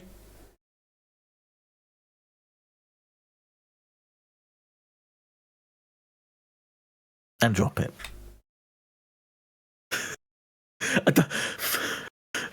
I don't think this works like a pinball machine, Mark. I can't just bump it. Need the double size chips, says Aaron. Well, it won't even get through the drop zone in that case. How do you summon an earthquake? How do you summon an earthquake? I mean, it's not happening. It's not happening, no. Unfortunately, not happening right now. But music, thank you. But I'm willing to extend the gameplay for a bit longer. We are going to employ the mini counters. The minis. And the mini counters will drop in all of the drops at the same time. You are playing now for half of the value. Okay. So 22,500 with 3 more drops of mini counters across all drop zones. We'll see if it happens. I don't think it will, but we'll see what happens anyway. Yeah, it's This is just for a bit of fun. But It's unlikely, but this is on me now. This is my wager. So you let me know when, Tip, and I press the button to Mega Drop. When? Oh, it apparently counted all of them at once then, which is not correct, but anyway.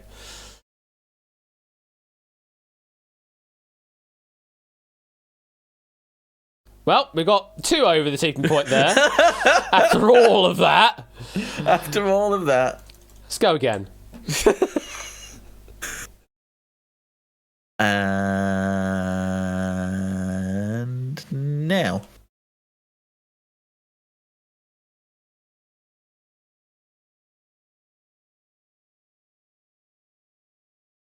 I forgot how bouncy these smaller ones were. Yeah, the smaller ones are a lot bouncier. Well, we got some mystery over.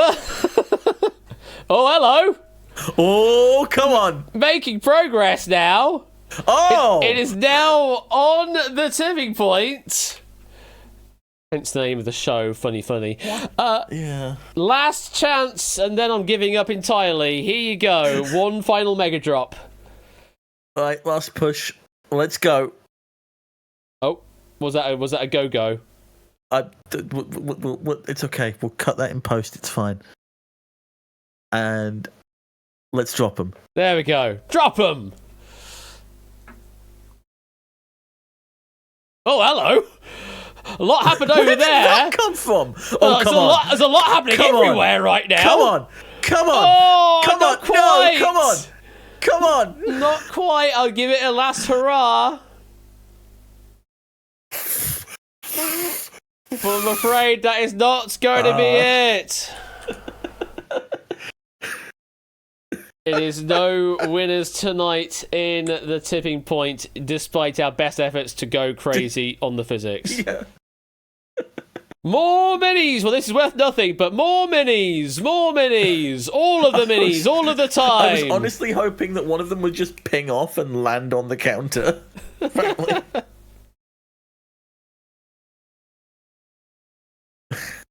Well, we got the doubler over, so if the prize counter also goes, which it's not gonna, then... Yeah, because they're all on top of each other there. Yeah. Oh, sorry. Got to count those as well. There you go. Got to make the sound go.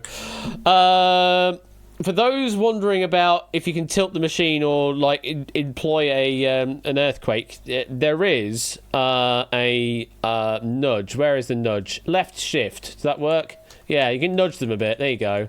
Oh, look, it went over. There we go. Oh, hooray! So yeah, you can do that. That is sort of earthquake physics, yeah. A little bit, yeah. We do also have. Does the top up still work on all of this? Oh, the machine is doing its own thing.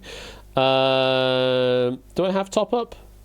I should have a top up feature. Maybe I don't have it in here. Anyway, that's that. There is. There's a slow mo. I didn't realize there was a slow mo in this. Oh yeah, I put slow mo and fast motion. Yeah, they're slow mo for you. How graceful they go. Okay, that is very graceful, actually. With And then fast motion is that.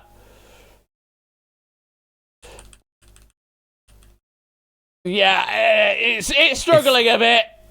Struggling if Tipping Point had the cube's budget. It's just struggling a little bit in WebGL to run it. Yeah, there you go. Make it rain.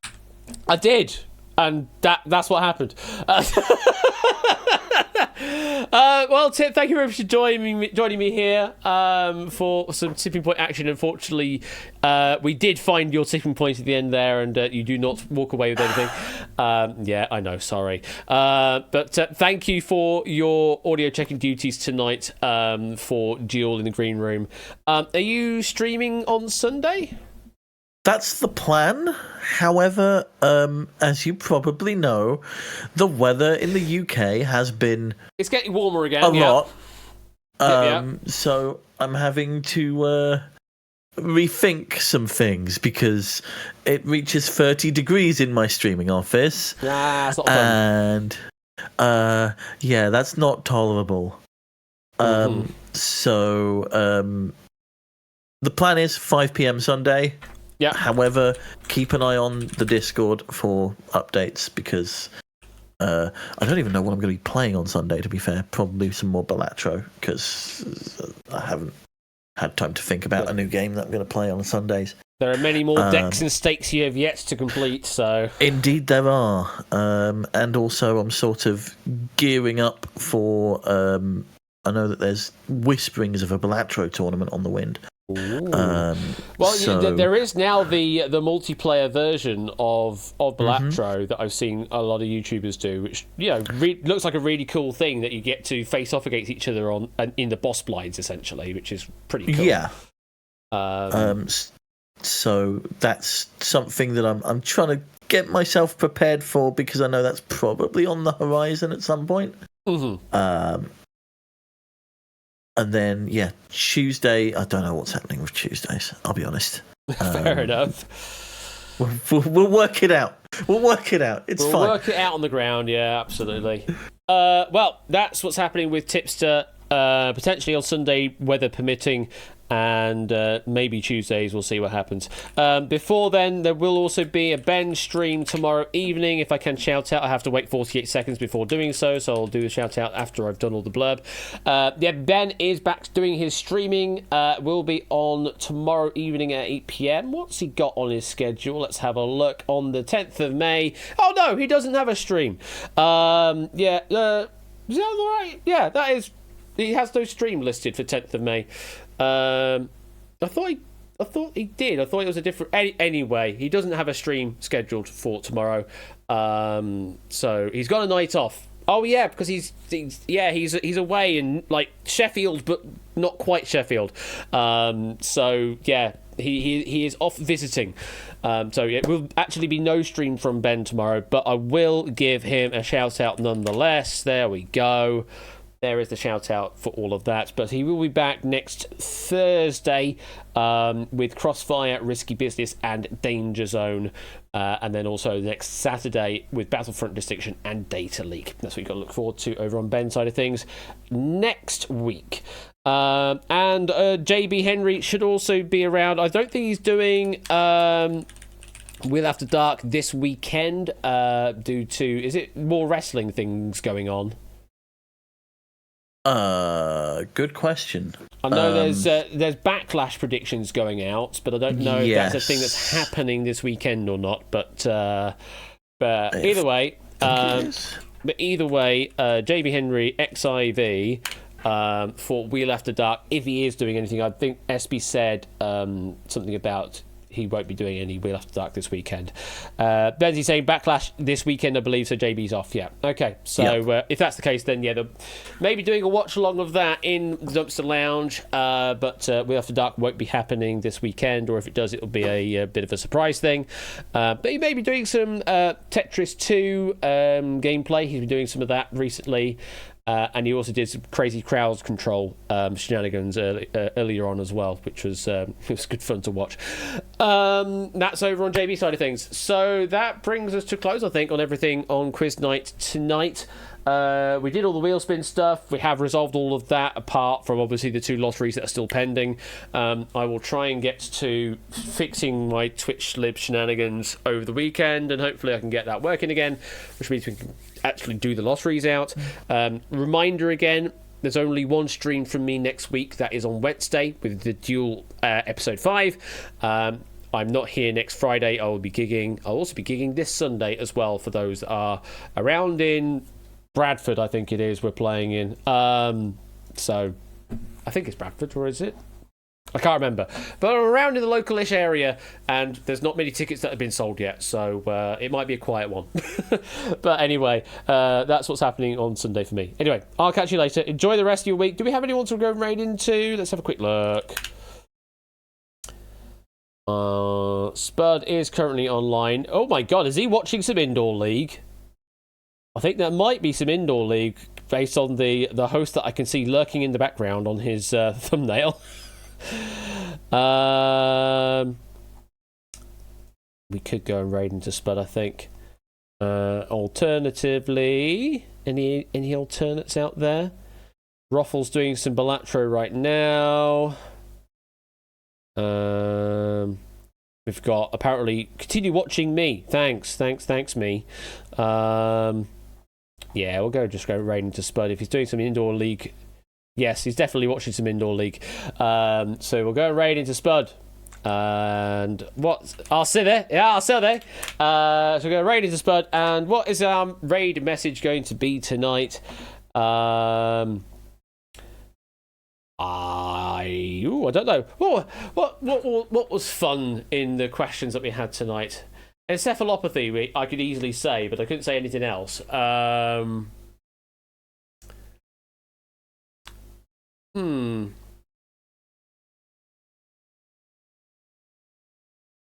the antenna. No. That was right. Yeah, we need to do an antenna. No, don't we?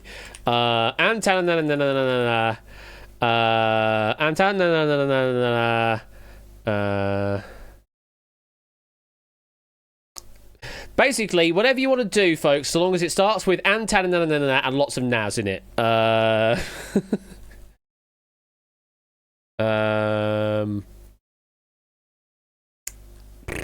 What's going to be my variant on that? Antenna. Hey Jude. Nunu. Good old Scar standard. Nunu. So mine's going to be Nunu. There you go. That's going to be my variant on things. Enjoy, folks. I'll see you on Wednesday for episode 5 of Duel. Take care. Good night.